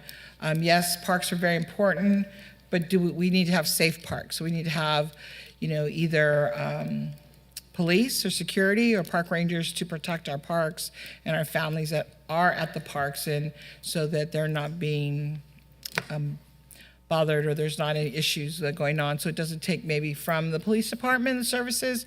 And if we are going to increase parks and have them open as we want them to, then we're going to have to, and we have a need to increase the number of police officers that we have. So let me go to the next person to speak. Councilman Hernandez, please. Thank you, Mayor Mesqua. Just wanted to thank our Chief Valentin, really supportive of the district policing that you introduced, sir. I think this is going to build a bridge, help community members become more familiar with the department, and I think that's a starting point that is healthy. So thank you, sir. I wanted to mention, I see that the downtown Santa Ana police liaison is mentioned. I do also want to emphasize the importance that we can't just simply have police in downtown without code enforcement, because we have people who are getting shot inside of a bar, and there's no justification for anyone ever entering a bar with a gun to begin with. That's a code enforcement issue. We have officers who are parked in downtown all the time, and they didn't stop that bullet. We need to fund code enforcement so that they can introduce rules and regulations to be able to hold businesses accountable, because there's no reason why that bar should still be open today. So I do want to emphasize that I'm thankful that police are putting a large emphasis on downtown, but we also need to strengthen code enforcement to ensure that we're bringing forth solutions. The Cannabis Public Benefit Fund, I want to mention, I would like to see us utilize funding from police enforcement to fund cameras for our police department. Those cameras should be placed at the dash of a police vehicle so that it can document, capture everything that happens in front of them. And we should also have cameras installed at the back of our police vehicles to capture what happens to passengers. This would be one of the most transparent investments that our city can make. It would protect us from litigation, and it also ensures that we're engaging in the most transparent practices in California. I urge our colleagues to support that. I would like to ask staff to utilize Cannabis Public Benefit Fund, police enforcement funds for that. I would also like to see funds from police enforcement be utilized to fund family wraparound services, so that when there is a crime that does happen, we have specialists who work on case management. They wrap the entire family, and we can ensure that there is healing at the core of why there is such a strong need for us to address crime and pain in this community. I would like to see us fund more case management through the police department. That looks like partnering with nonprofit organizations so that we can be proactive in preventing crime. Organizations like Neutral Ground would be fantastic partners. Reentry is something that we need to fund. And I would like to also see a component of intervention be introduced to Parks and Rec, where we work with nonprofit organizations like Project Kinship, Neutral Ground, and we have community interventionists stationed at our parks and recreational centers, where they can actively work in these more at-promise neighborhoods that need the additional resources. This would be a great way to have people on the ground. That concludes my comments. Thank you, man. Thank you, Councilman Hernandez. Councilman Becerra, please. Thank you, Mayor Mesqua. First of all, staff, thank you for putting this together. I mean, it's like one of those, you go online and you answer 4 or 5 questions, and next thing you know, it spits out like a designation or, a personality test, right? That's really what you're doing. You're taking the input from the community and 7 folks up here, and you're putting together this budget. So I really appreciate all the work that you've done. I want to thank the folks that have come out today to speak on some of the items. As far as the animal shelter and as far as the flower flood control channel, so both of those items are something that the county needs to step up with its funding. And just for those of you that are interested, June 13th and 14th across the street. That's where you would need to go to speak to the Board of Supervisors. But for my Ward 4 residents, yes, I absolutely support covering the Flower Street channel. The county has done, unfortunately, an abysmal job of managing that channel. Going down there once a week to clean it, it literally becomes housekeeping for the homeless that are down there next to our schools, next to Taft, next to MacArthur. Unacceptable. So I support that. I absolutely do not support defunding our police funds. Do not support that. So I do not want to see staff move funds from our PD, please. In regards to park security, anything we can do to enhance it. One thing to keep in mind, everybody, is that we were talking about a park in Riverview. And instead of folks going, yes, please expand the park, people are saying, no, don't. That's where the homeless are going to end up camping out. People are actually saying no to parks because we can't keep them safe, clean, and secure. So that should be something we need to prioritize. As far as investing in youth, absolutely agree, and that's why I support investing in PAL. I think PAL's been an amazing program, and that's something that we need to do to continue to invest in our youth. The program has had amazing results, and the further expansion, the better. The Howe Waffle House, one thing that Ms. Davidson didn't mention is that that's a city resource. That is not owned by the nonprofit. They are doing God's work by keeping that up, but we need to make sure that we give them the resources to do it. They put in that fence through city funds, and they did an amazing job managing that, so I hope that we continue to support their efforts by making sure they have the resources when it comes to the painting and other work on that city asset. It's truly a historic asset. CERT, I hope that we are able to find some money for CERT. That's not an expensive investment for something that can be very critical when the time comes. So I hope that we're able to do that. And I just, again, want to thank staff. You've addressed a lot of my concerns I brought up before, revenue generation, due diligence on the water tower, those things. Again, you've put that all in here, so I'm looking forward to combing through the actual draft budget before our public hearing, but I just want to thank you guys for what you've done, and I'm hoping that this meeting will wrap up soon because you've done such an amazing job of putting everything into this budget, so thank you. Thank you. Yes, they have done an amazing job. Councilman Finn. Thank you, Mayor. So a few things. Yes, thank you to staff. I know how difficult it is to get these many line items all together, and we're all very different individuals up here. So I kind of will just try to go down to my list of notes that I've been taking. The first is regarding subsidizing spay and neuter. I'm not supportive of that, specifically subsidizing or providing vouchers. I do know that there are a number of free or subsidized programs in the county and other nonprofits that does exist. However, I do support some type of TNR program in our city because I know that it's really proliferated. I think during COVID, in fact, my mom had some stray cats in her neighborhood, and they ended up having 2 or 3 litters that summer, and we had to try to get them to the shelter, and it was a really big issue for the neighbors. So I would like to see that. The question I have about, let me go through so when we talk about the crossing guards, you remember I brought up the crossing guards a couple years ago. I'm glad that we're not spending the $200,000 in additional funding for the crossing guards, but I am curious how, it says continue to pursue joint payment or joint funding for this, but I'm really not sure what we can do other than to urge our residents, our parents, our families to urge the school with their $1.1 billion budget to help pay for crossing guards in the city.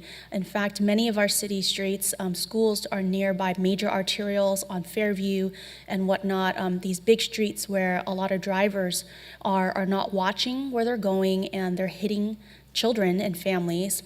And we've been getting a lot of hit and runs lately. So I really do think that our residents should go to the school district board meetings and urge them to help fund that. On top of that, I just guess I want to know, because I'm really not sure, what, we respond to the school districts with our police. We have MOUs with them that we don't charge. Do they pay to use our stadium for graduation events? So, Councilmember Fan, that was like a couple different questions buried in there. So, to your first question, the mayor did send a letter to the board of the school district requesting assistance with crossing guards, and as directed, I have engaged with the superintendent. And, in addition to looking at potential joint funding, we also are looking at potential volunteer opportunities for that. So, to answer that one, the second question on do they pay for our stadium? Yes, they do, and they're in the process of doing their permits right now for their graduation that will be held at our stadium. And then was there a third question? Yeah, we obviously have a lot of officers who respond to calls, things that occur on the school districts. So the Santa Ana Unified School District is one of the few school districts that does have their own police, but in addition to that, we do respond to the district facilities. Okay, and that's at no cost to the school, right? Correct. Okay, can you get us the estimate of the cost of responding to school site incidences by our PD? I certainly can. I actually already have a year's summary of the number of calls that we've made to school district facilities for Santa Ana Unified. Okay, but the cost? We can estimate what the cost is. Great, thank you. My other question is regarding the one-time spending on page 4 of the PowerPoint. It says additional expansion of community intervention programs of $75,000. Which exact programs is that? So for that was a request made at the first workshop. We don't have the exact provider or the exact type of program, but we did hear from a majority of you that that was a focus you wanted us to do. So more than likely it would be through an RFP process to nonprofits, and we can target more specific programs geared towards teens, young adults, but the details of it have not been determined yet. So if you want to provide any more direction on that, that would be helpful. Okay, and then we have the recurring spending, which is another $200,000 on top of that for community intervention programs. That was the move over from the crossing guards. Okay, I guess it seems duplicative to me because we are moving it over to have $200,000, and which is more than the $75,000 of one-time funding that was originally requested, and so I think that that's a savings. Because let's start with the $200,000 because in addition to the $200,000, I think we have CDBG grants and other funding that we have been funding nonprofits to do this type of community intervention, correct? Correct. Councilmember Pham, your time's up. You can come back. Thank you. No, you can ask the question to come back. We're going to come back around. And then you can ask it again. Thank you. Councilman Becerra, please. Thank you, Mayor Mesqua. One thing I left out in my first round of comments is just simply on the slide about police officer deployments. It talks about 4 officers assigned full-time as permanent assignment to the downtown business liaison unit. But then for South Bristol, it just says patrol staffing 3 separate patrol shifts. That's not any different than what happens now. So I would like to see assigned officers to South Bristol and the adjacent neighborhoods. Assigned.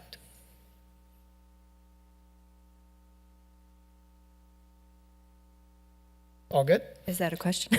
No, that's not a question. That's a statement. Okay, thank you. Okay, thank you. Well, the clock should have still been going. It was a statement. Councilmember Pham, go ahead.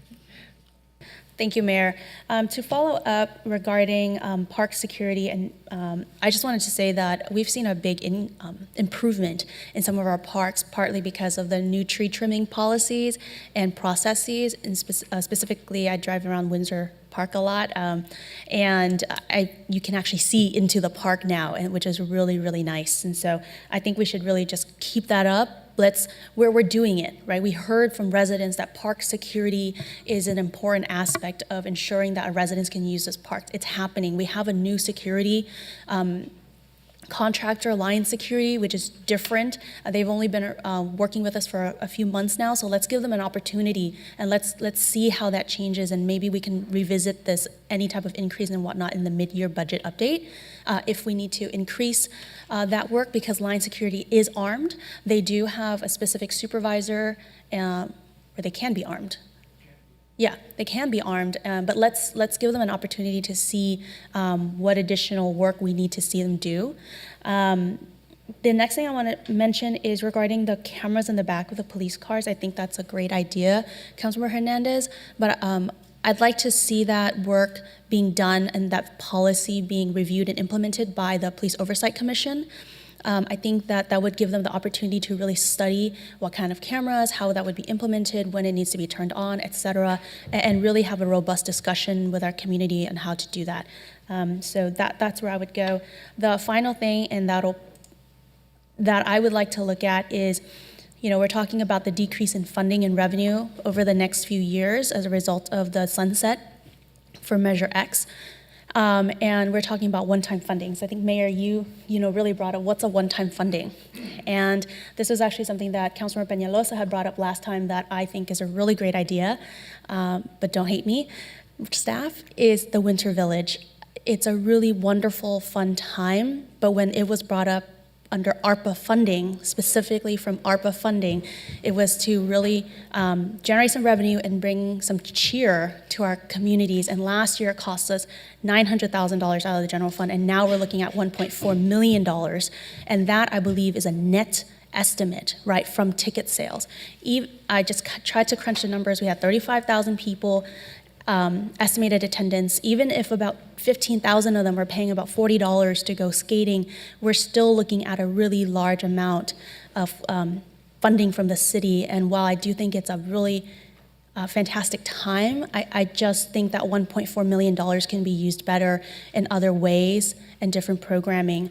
And part of that is, I've talked, community members have advocated for, and I've talked to our director of libraries, and it's about, you had Dia de los Niños and Dia de los Libros that Councilmember Hernandez and I were at, and it was just super fantastic. And you did it for $30,000, $35,000. It was an amazing event with 4,000 people visiting, and I'd like to see something like that being done between the library and our parks and our partners for a lunar festival event. That's something that residents have asked for. I'm sorry, your time's up. I'll come back to you.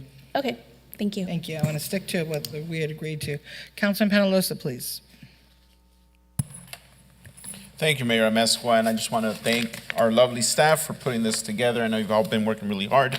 And I want to thank one of the speakers that spoke about being pregnant when they had the traffic signal meeting, and now her kid's in his 20s, I believe she mentioned.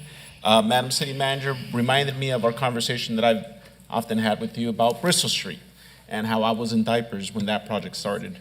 I am now 35 years old, so that it just gives the community an idea of how long these public works projects take, but something like a traffic signal shouldn't take that long. With Bristol Street, Madam City Manager, the question I have in particular, it's more related to the capital improvement projects in here. I noticed that I saw, let's start with Orange Avenue, then I'll move into Bristol Street. With Orange Avenue, there was a dollar set aside for protected bike lanes. And I know that along Orange Avenue, there's a multiple temporary roundabouts, and I'll use air quotes when I say temporary because they've been there for 5+ years and no sign of being developed into permanent roundabouts or whatnot. And I know that working very closely with a lot of the residents that live on Orange Avenue, my previous planning commissioner used to live on Orange Avenue, so I'm familiar with, my grandma lives on Orange Avenue on this stretch, so I know that the number one concern there is a speeding of cars. And I wanted to ask, with Maple Street Bike Trail and Main Street, is it appropriate to have a protected bike lane sandwiched by 2 bike lane arterials that go in the same direction? I mean, it's certainly from one street to the next. So I guess I'm just trying to get an understanding of, would our money be put better use to these temporary roundabouts and addressing that over additional bike lanes in an area where is already sandwiched by bike lane areas? Well, both traffic measures are to improve the safety of both the bike riders and the pedestrians and the cars, but I will certainly defer to the engineer in the room. So if Nabil Saab, our Director of Public Works, wants to comment on those 2 options, and then maybe you can speak to, because I believe most of our protected bike lanes are done with restrictive funding. Right. Bike lanes are funded by grant funding, ATP, active transportation grants, or program grants. So they're restricted on what we can use them for. We apply, and then we get the money, and then we implement. And I'm not sure what the question was, but before I asked what the question was, the roundabouts on Orange and on most of the roundabouts that we have right now, they're not temporary, they're experimental. So the experiment has succeeded. Now we are looking for funding to make them permanent. Some of the roundabouts that we have right now are in areas where they are QCT, which is ARPA funded, so we will be, and we have projects to convert the experimental roundabouts to permanent. So that is in the work right now, and there is other funds that came to us through for traffic calming that we would be using to make the rest of the roundabouts that we have in the city more permanent or convert them to permanent. So we do have a plan. The engineers right now are designing all the roundabouts. They are very successful in calming calming the traffic and slowing the traffic or the speed. The question is? So I guess I didn't want to see what I think back to a couple years ago when a previous council member pointed out the fact that there were blue light poles added throughout downtown, and 2 years later they were ripped up for the streetcar and removed. So I don't want us to be redundant in these projects and seeing bike lanes installed and this work being done, and then a year or 5 years from now, whenever that is, see them ripped up to install these permanent roundabouts. And those are similar concerns that I shared of Bristol Street. I see that we're approving capital improvement funds for protected bike lanes between St. Andrew and Edinger, along Mater Dei High School and Sepulveda Elementary. Right. The problem is that are these protected bike lanes going to be a part of this Bristol widening, or are we going to go in there and install these bike lanes because we have the money and it's restricted, and then still have to deal with the lack of any progress on Bristol Street? Nabil, so you can answer his question, and then his time's out. I got to move on to another council member. Sure. The reason we get the funding for the bike lanes and the active transportation grants is because of connectivity. Our engineers look at the Bristol bike lane and San Andrew. So the reason we are successful in getting those grants is because of the connectivity between San Andrew and Bristol. So San Andrew bike lane Bristol Street bike lanes will transition into San Andrew, and that is why we are actually successful in getting the grants. Does that explain your question? But I mean, the Bristol widening, is that going to be done before or as part of this protected bike lanes? Because I see protected bike lanes being approved. They are two different projects, sorry. So you can come back, Councilman Penlos, and ask that question again around. Sounds we're fun. going to do 3 minutes. Thank you. Thank you. Councilman Vasquez, please. Yes, thank you. I wanted to talk about safety and the police officer deployment. I really like the district policing liaison. It'd be great to have a face to be able to talk to directly at the city. Santa Ana is a big city. It's 300,000 people. There's 70 cities our size. As far as safety, we're the 13th safest in the country, according to Forbes magazine. Came out in 2023, January 2023. And the safety comes because of the work being done by nonprofits, by the city, with the Parks and Rec, with the library. It's work that's being done in the schools. It's work being done by helping children. So I'm really proud of the work that the community is putting into it. When we talk about safety, about parks, I go to Jerome Park twice a week. I walk my dog and I play kickball. And I walk around that park. And it's a very safe park. It's a beautiful park. And it's full. And the reason that park is safe is because there's programming happening at that park. The families, the community feel it. There's a garden. There's softball fields. There's kickball fields. There's football. People are walking their dogs. I see groups of women walking. I saw Benavides, ex-council member Benavides walking with his wife. We had a little conversation. It's just such a beautiful place to visit. If you want to go to, I'll go visit more parks, but if you want to be at a safe park, come to Jerome Park in Santa Ana on McFadden and Center. I love it. I go into the community. It's great. It's a beautiful park. I walk my dog. I go every week. I'm there every week for the last month and for the next month for sure. I'll be visiting to walk my dog and play kickball. So when we talk about parks, let's talk about programming and safety in those parks. Let's talk about filling in with people. Let's see what we can do to make sure that the community creates the safety for us. I don't want to go past without saying thank you to the police officers as well as doing your part. But the safety does come from community engaging with themselves and looking after each other and being with each other in these spaces. It's what makes programming makes these things important. Also, with the houseless issue, I know it's a big deal in Santa Ana. We have many, without a doubt. We have the 30. We carry, and California carries 30% of all the houseless people in the country. And it seems like they're being funneled in here. So we do need a lobbyist who's going to push not only for county money. We're not talking about money. We need money from the county for help with the houseless and housing, but also from the state and the federal government. We need to really push for funds because we are being impacted more than any other city in Southern California with these issues. Thank you. Thank you, Councilman Vasquez. I appreciate that. Councilman Hernandez. Thank you, Mayor Mesqua. I'm very thankful for this presentation that staff gave us today. I just wanted to close out my last round of comments.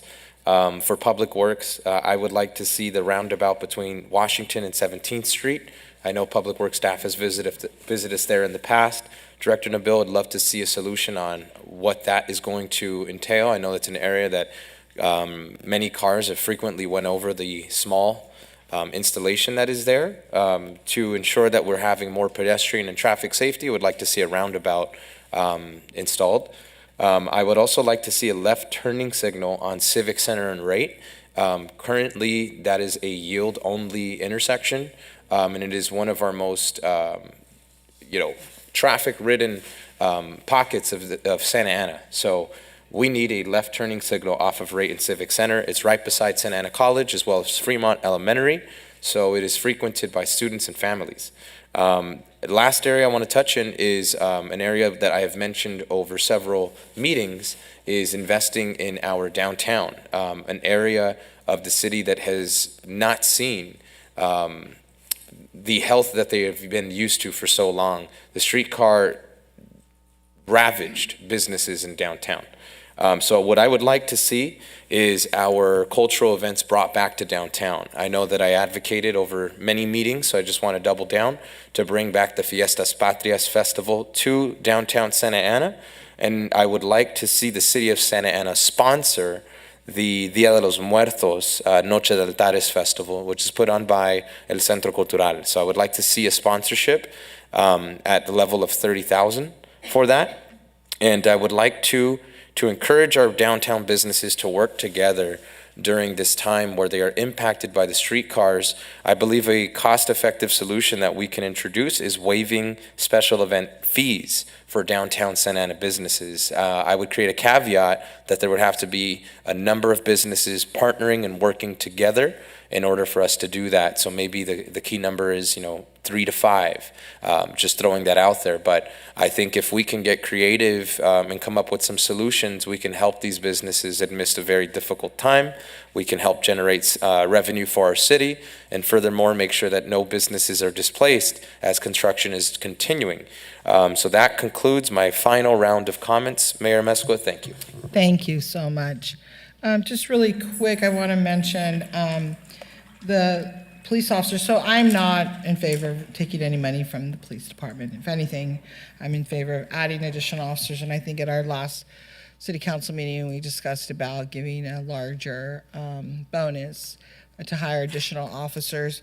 And I like that they're downtown in the South Bristol corridor, but we have encampments of homeless people all over the city. We have the quality of life team. They can't do it all. And then Santa Ana PD gets called out, and I know they're working hard and doing a good job, but we need more. And we know we have a homeless issue in the city that is only going to get worse now, especially we have some additional people coming into our city. More people are going to be coming in. The need is getting bigger. It's not getting better. It's getting bigger. So I also want to ask that Nabil, if we can look at a traffic light at Fairview and Fifth Street with the Magnolia Science School there, They've had numerous accidents, they actually had a child that was hit, by a mirror off of a car as he was standing on the corner. So we want to avoid our children getting hit by the cars that are coming from Romero Cruz Academy, as well as across the street, Magnolia Science Center there, the school there, the charter school. And also at El Sol, if you can get back to us, I know they have also requested a street light, a traffic light there at El Sol where they can cross safely. Those are just quality of life things that are really important that our residents are asking, along with parks, and more police and more security. And I'm totally in support of Councilmember Fan's request for additional line security guards, because our police officers cannot do it all. And so maybe expanding their contract, additional code enforcement, they get called on everything as well, again, as additional police officers. And I'm also supportive of the community, there was an addition in here of community intervention work going on with our youth and youth programs. I am supportive of that. Community intervention programs for $200,000. And I think Councilmember Fan mentioned that what is the additional expansion for the 75K? Do we have a list? No, we don't have details on it. So if you approve the funding, then staff would be working on the details and the RFPs and selecting nonprofits to partner with, or ourselves could do additional programming out of our community centers. Do we even know what type of services we're looking for? You have an early budget direction, and then at the last workshop, we did hear from each of you, and we have notes from some specifics that you mentioned. Perfect. Okay, finally, my last comment from my third round is that, and then I'll close out after the other two council members that are up here that want to speak, is that to generate revenue, I'm a Discovery Cube expansion, really whatever we can do, city manager, to generate revenue, whether it's Discovery Cube, Bowers, the zoo. I mean, we need to look at not just spending money, but generating money. And if we're going to have any type of cannabis event, as I mentioned before, we're going to need a large police presence. Many of them may be leaving that site under the influence, and I'm a little concerned for our community. Thank you. Let me call on Councilmember Fan, please. Thank you, Mayor. So going back to my comment about removing the Winter Village, again, it really was a wonderful 2 years for our community, but it's a $1.4 million ask for something that originally, when it was brought up, was meant to be a one-time event during COVID, resulting from the influx of ARPA funding, right? Many people who have spoken asked about making sure our budget, seeking one-time funding, so one-time funding. But, if we remove the Winter Village at $1.4 million, we can fund the $980,000 for the stadium flooring. We can fund $150,000 for the water tower and seismic study. We can fund $100,000 or whatever amount for trap, neuter, and release. We can fund at least $30,000 for the Dia de los Muertos event. And we can fund a lunar festival or event for the Lunar New Year in February 2024, at the request of $50,000. Because looking at the list of our events, the ones that were most popular with residents, or the ones that were most well attended for the amount of money invested, are the ones that cater directly to our community needs and multicultural programming, like Chicano Heritage, like the Mid-Autumn Festival, like Fiestas Patrias. I would also like to see Fiestas come back to downtown. It was a really amazing event last time, but I will leave it up to staff and all of you to decide, to figure out what's the right location for it. Finally, Nabil, my question for you is the Greenville-MacArthur signal. I didn't see it on the CIP, but I know there have been some requests for it. Is that something in the works?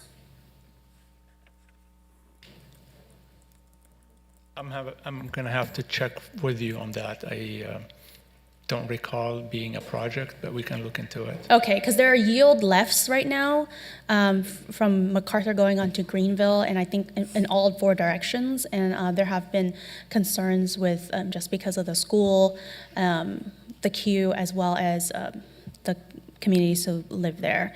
With that, I think that concludes my comments for now. Thank you. Thank you. City Manager? Thank you, Mayor. Just a clarification, Councilmember Fan, on page 4, where we talk about the stadium flooring, the water tower feasibility study, the security cameras, the additional dollars for community intervention, we already have that built in the budget based on your instruction from before. Thank you. Yes. And that would then just be an extra $1.4 million savings. That, again, is about that fiscal responsibility that a lot of residents have brought up. Thank you. Great, thank you. Mayor Pro Tem Lopez, please. Thank you. So a lot of what the public is hearing is, I think, information that has been shared publicly in past workshops that we've had, and I'm sure that you will hear it again during our next council meeting, because I believe the budget will be on there as well. City Manager, I did hear a public comment, though, that the council voted to end COVID. Can you please clarify what we voted on? So we did end our emergency order. Is that what you're referring to, Council? So it's a little different, correct? Yeah. So when COVID first hit our city, we did take the measure of issuing an emergency order, which one of the main things that it did is it provided staff the opportunity to move forward and issue executive orders so we could provide assistance immediately to our community. We no longer need that in place, so we did rescind that. That does not mean that our funding source that we still have, that we call Revive, we still have dollars, and those will be programmed through calendar year 2026. They have to be encumbered by December 2024 and spent by December 2026. So we still have assistant dollars outside of our general fund spending that will go on for a couple more years. Okay, thank you. So it was really the public health emergency that was ended. The other public comment that I heard that I really enjoyed was the breakdown of debt that Santa Ana residents have accrued or have been imposed, because they don't make these decisions. Only 7 people get to decide those decisions, and so I think it's really important for that breakdown to be included in a staff report so that residents understand the impacts, the long-term impacts of the decisions that the council makes. And I think that I'm sorry, excuse me, can you move your mic closer? They're asking. Thank you. Yeah, sure. And so I think that will be extremely relevant for them, so that they know, again, as I was saying, the long-term impacts of the decisions that the council makes. Because I think the conversation can be very granular, but there's a lot that's missing from the 10-year outlook that is not included in these PowerPoints. And that's not a negative to you, Kat. That's just other information that is privileged. But can you clarify for me or confirm, Kat, is the 1.5 reduction to the 1%, is that the long-term plan for the Sunset Measure X plan? The plan that was outlined in your presentation, it shows that we are making progress towards eliminating that gap, the budget gap of 1% to 1.5%, or I'm sorry, reverse, reduction from 1.5 down to 1% on April 1st, 2029. But this really hinges on the decisions that are made by the city council for recurring spending. And so if our revenue were to increase and our recurring spending increases, then we will still have that gap. However, if our revenue increases and we hold the line on existing service levels, do not expand that recurring spending and stick to just one-time spending that can easily be not done the following year, that's how we can continue to close the gap. So we have taken some measures to do it, but we're not all the way there. It is a work in progress. Okay. And just so that I know, when do you think that plan can be shared fully with the public? So part of the exercise today was showing you different scenarios because it does change based on, if you have 1 year of flat growth, it's going to widen that gap. If you have development come online that produces more revenue, it could quickly close the gap. So it's something that we will continue to monitor. It is very hard to predict that far into the future, but I believe by making the 10-year projection a significant component of not only our budget presentations, but our budget document, that is the way that we can keep the public informed on it. Okay, thank you. I appreciate that. One of the things that I'm supportive, I think I've thought about it, and is the fee schedule. I was unsure during the last budget meeting, but I think I'm fine with that moving forward. I'm also supportive of the idea that was brought forth in terms of having the cameras installed in back of the patrol cars. I'm fine if the police oversight wants to dig deep into the details of that policy. I'm also, and I have been in the past, supportive of the gang prevention efforts. Similar to Councilmember Fan, I had questions about how that would be managed, but I'm fine with the RFP suggestion that you made, City Manager. I've been struggling with the Winter Village idea because it was fun, it's been fun, I've been there, but I also understand the financial aspect, and Councilmember Fan, I think, made a very compelling argument today. As you know, the dollar amount that is hosted for this one event really can cover so many of the things our community members are asking for. I also just want to echo that Councilmember Vasquez brings up a really great point in terms of programming our parks.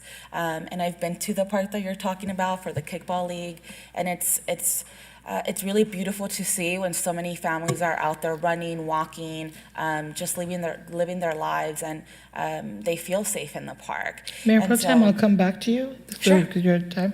Push the button again. I'll come back after Councilman Penalosa. Councilman Becerra, and this is your third one. Thank you, Mayor Thank you Mesqua. so much. Thank you. I've heard my colleagues talk about traffic safety, and I just want to reiterate what I mentioned at the last meeting, which is as funding becomes available, I'd like to make sure that we that's a creative way to have me stop. Anyways, left turn signals at MacArthur and Flower, Segerstrom and Rate, and Segerstrom and Flower. Those are, as you know, intersections where we have left turn pockets on all four sides, but we don't have left turn signals at all four sides. So as the funding becomes available, I'd like to see that happen. And then just in regards to the Winter Village, I mean, it's an amazing event, and while it does have a high price tag, what I'm hopeful of is that we were able to see from the first Winter Village to the second Winter Village a lot more sponsorship.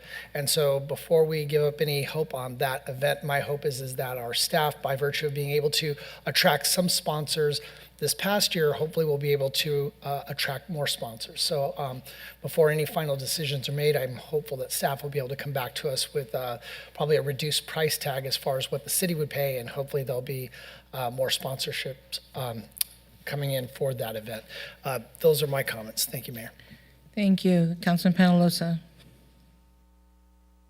Thank you, Mayor Mesqua. Just to finish my last comments, I guess I will end with, let's not start more projects on these arterials when there's years and years of projects that are not being completed.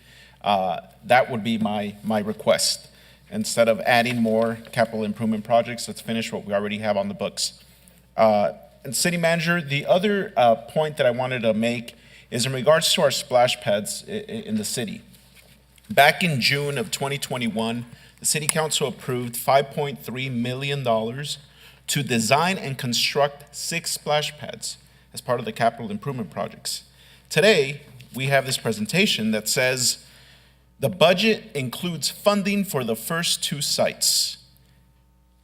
So I guess my question is, where are the $5.3 million from summer 2021 that we approved for the construction and design of 6 splash pads?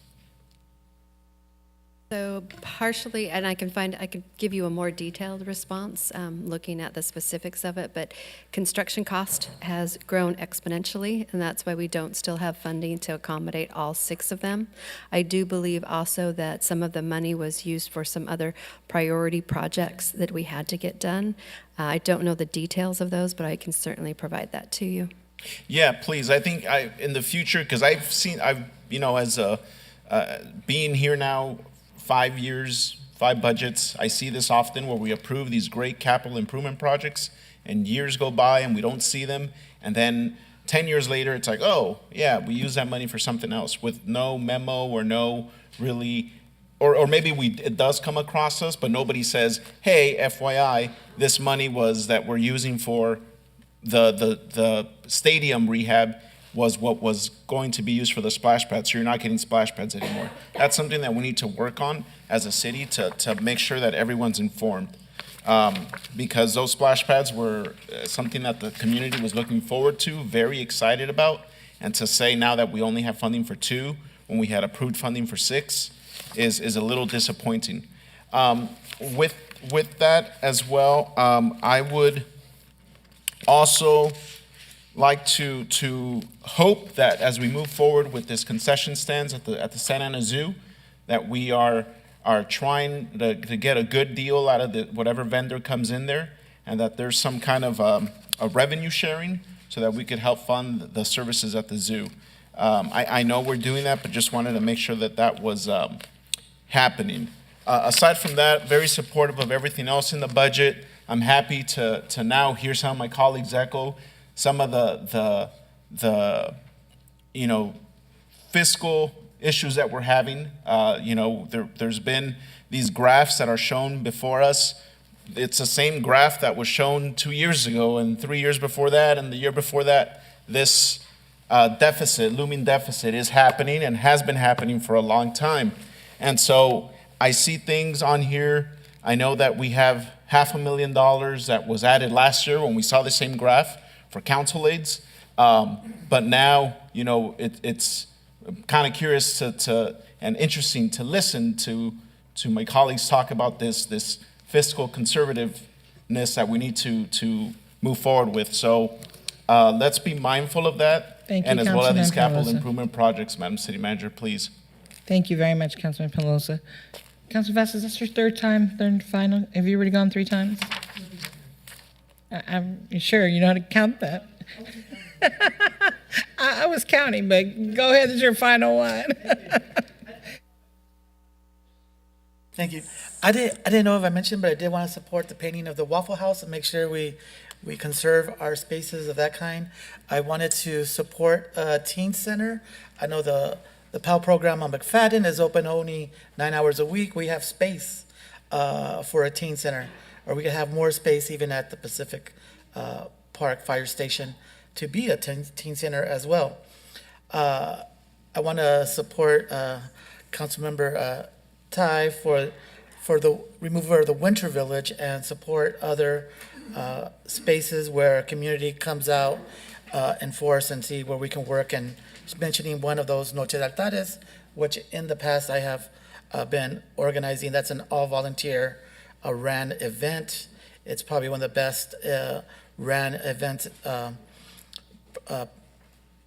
with people coming out. Community really comes out, 40, 70,000, one of the biggest in the country, longest terms events in the Santa Ana. So it'd be great to support that. I want to support cameras on patrol cars for transparency. I also wanted to mention that once again, that we are one of the safest cities according to Forbes and study that came out in 2023, January. We have added 8 new positions for officers that have not been yet filled. So before we add any more officers, I really want to make sure that the 25 that we don't have right now, fill them before we even think about increasing that number. Let's fill those positions as well. That's all. Thank you. Great, thank you. Mayor Pro Tem Lopez, and then I'm going to close it out. Oh, thank you. So anyways, just want to wrap up my comments on the importance of park programming. I know I mentioned that during the last meeting, and so hopefully we get to see some of those recommendations come from staff. Also just want to state for the record, this is my 3rd year now discussing the budget, but I believe a year or two, this chart was not the same. It was much narrower of a cliff. And I think that is why a lot of us that have tracked Measure X are maybe shocked because it's gotten so much deeper than it was a year, 2 years ago. And maybe that's because we had so much federal and state money. And again, the council in 2021 decided to refinance the debt, which also helped with the issue of the structural deficit. But we do see it growing. And I think that's why now we're saying we can't wait until, the cliff hits us. We have to have a plan that is proactively addressing this. But also, I'm very supportive of a teen center. I grew up going to the YMCA, which no longer exists, sadly. I used to work at the Boys and Girls Club. And so I know that motto of supporting youth, having different services in one place is very helpful for people of all ages to go to. And so I would definitely would like to see something be brought back to the council for consideration. So thank you. Great. Thank you very much. We've had a wonderful meeting. Thank you, staff, for everything that you have done. I know this takes a lot of time. We all know it takes time, and this is my first go around with the budget, and I appreciate the work and listening to my colleagues that have been here for some time. So, City Manager, are you clear in direction? We are, and what we actually do is behind the scenes, we get together with all of our notes and we try to glean where 4 of you mentioned consensus on any one item. And when we can, if we have the funding, we incorporate that in. So that's the process that we're doing. That's the process that we've done with the early budget direction and with the first workshop. And as our Director of Finance mentioned, for your meeting on the 6th, you will actually get an individual presentation from each department head about their department. So it's a good opportunity if you do have some specific questions for operating departments to engage them, and look forward to our next meeting. That's great. So every council member will have an opportunity to meet with the department heads, and that's wonderful. And those that called in, thank you for your comments, and those that spoke publicly here tonight, thank you for the comments. The next meeting of the council is on May 16th. At this time, the meeting is adjourned. Madam Mayor, I'm sorry. I haven't spoken my third time, and Oh, you haven't done your, well then, are you sure you're counting right? Yes, I want to speak the third time. Did you speak there? So, well. Oh, let me backtrack. The meeting's not adjourned yet. I think he has. I want y'all to, Madam City Attorney, can you keep count? I'm joking with you. All good. I just really quickly wanted to point out, I'm looking at the additions and subtractions of the staff, and I want to give props to Chief Valentin, who I did see that there is another backgrounds investigator being asked and added to your proposed budget. So that just tells me that you are listening as a department. I want to make sure that we're hiring officers, and obviously that quality isn't left behind as well. So by adding another background investigator, I'm sure that will hopefully speed up the hiring process in our police department. I don't support removing any funding from our police department moving forward at all. I want to make sure that our police officers have the tools they need and are fully funded as we move forward. So thank you for that. And that is it, Madam Mayor, for my comments. I kept it short. Okay, don't push the button again. Okay, a process question, then I'm going to close the meeting. It's not a budget question, but I know that our charter requires that our first reading of the ordinance has to be at a regular meeting, correct? Yes. And the second reading has to be at another regular meeting. So I just wanted to make sure that we're able to adopt the first reading of the budget in the June 6th meeting. Right. Because the reality is we asked for a lot of changes, right?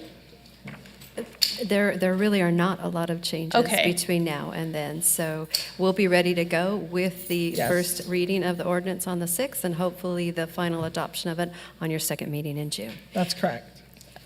Maybe I shouldn't say this, but you also have a provision in your charter that does not have a hard requirement of you adopting your budget before the end of the year, which I would say that's not a good practice. Yeah, we're not doing that, but I just wanted to confirm with all of us and the residents that, we're coming, it's going to be looking pretty close to final at the next meeting. And so any problems, talk it up to the department staff before then. Thank you.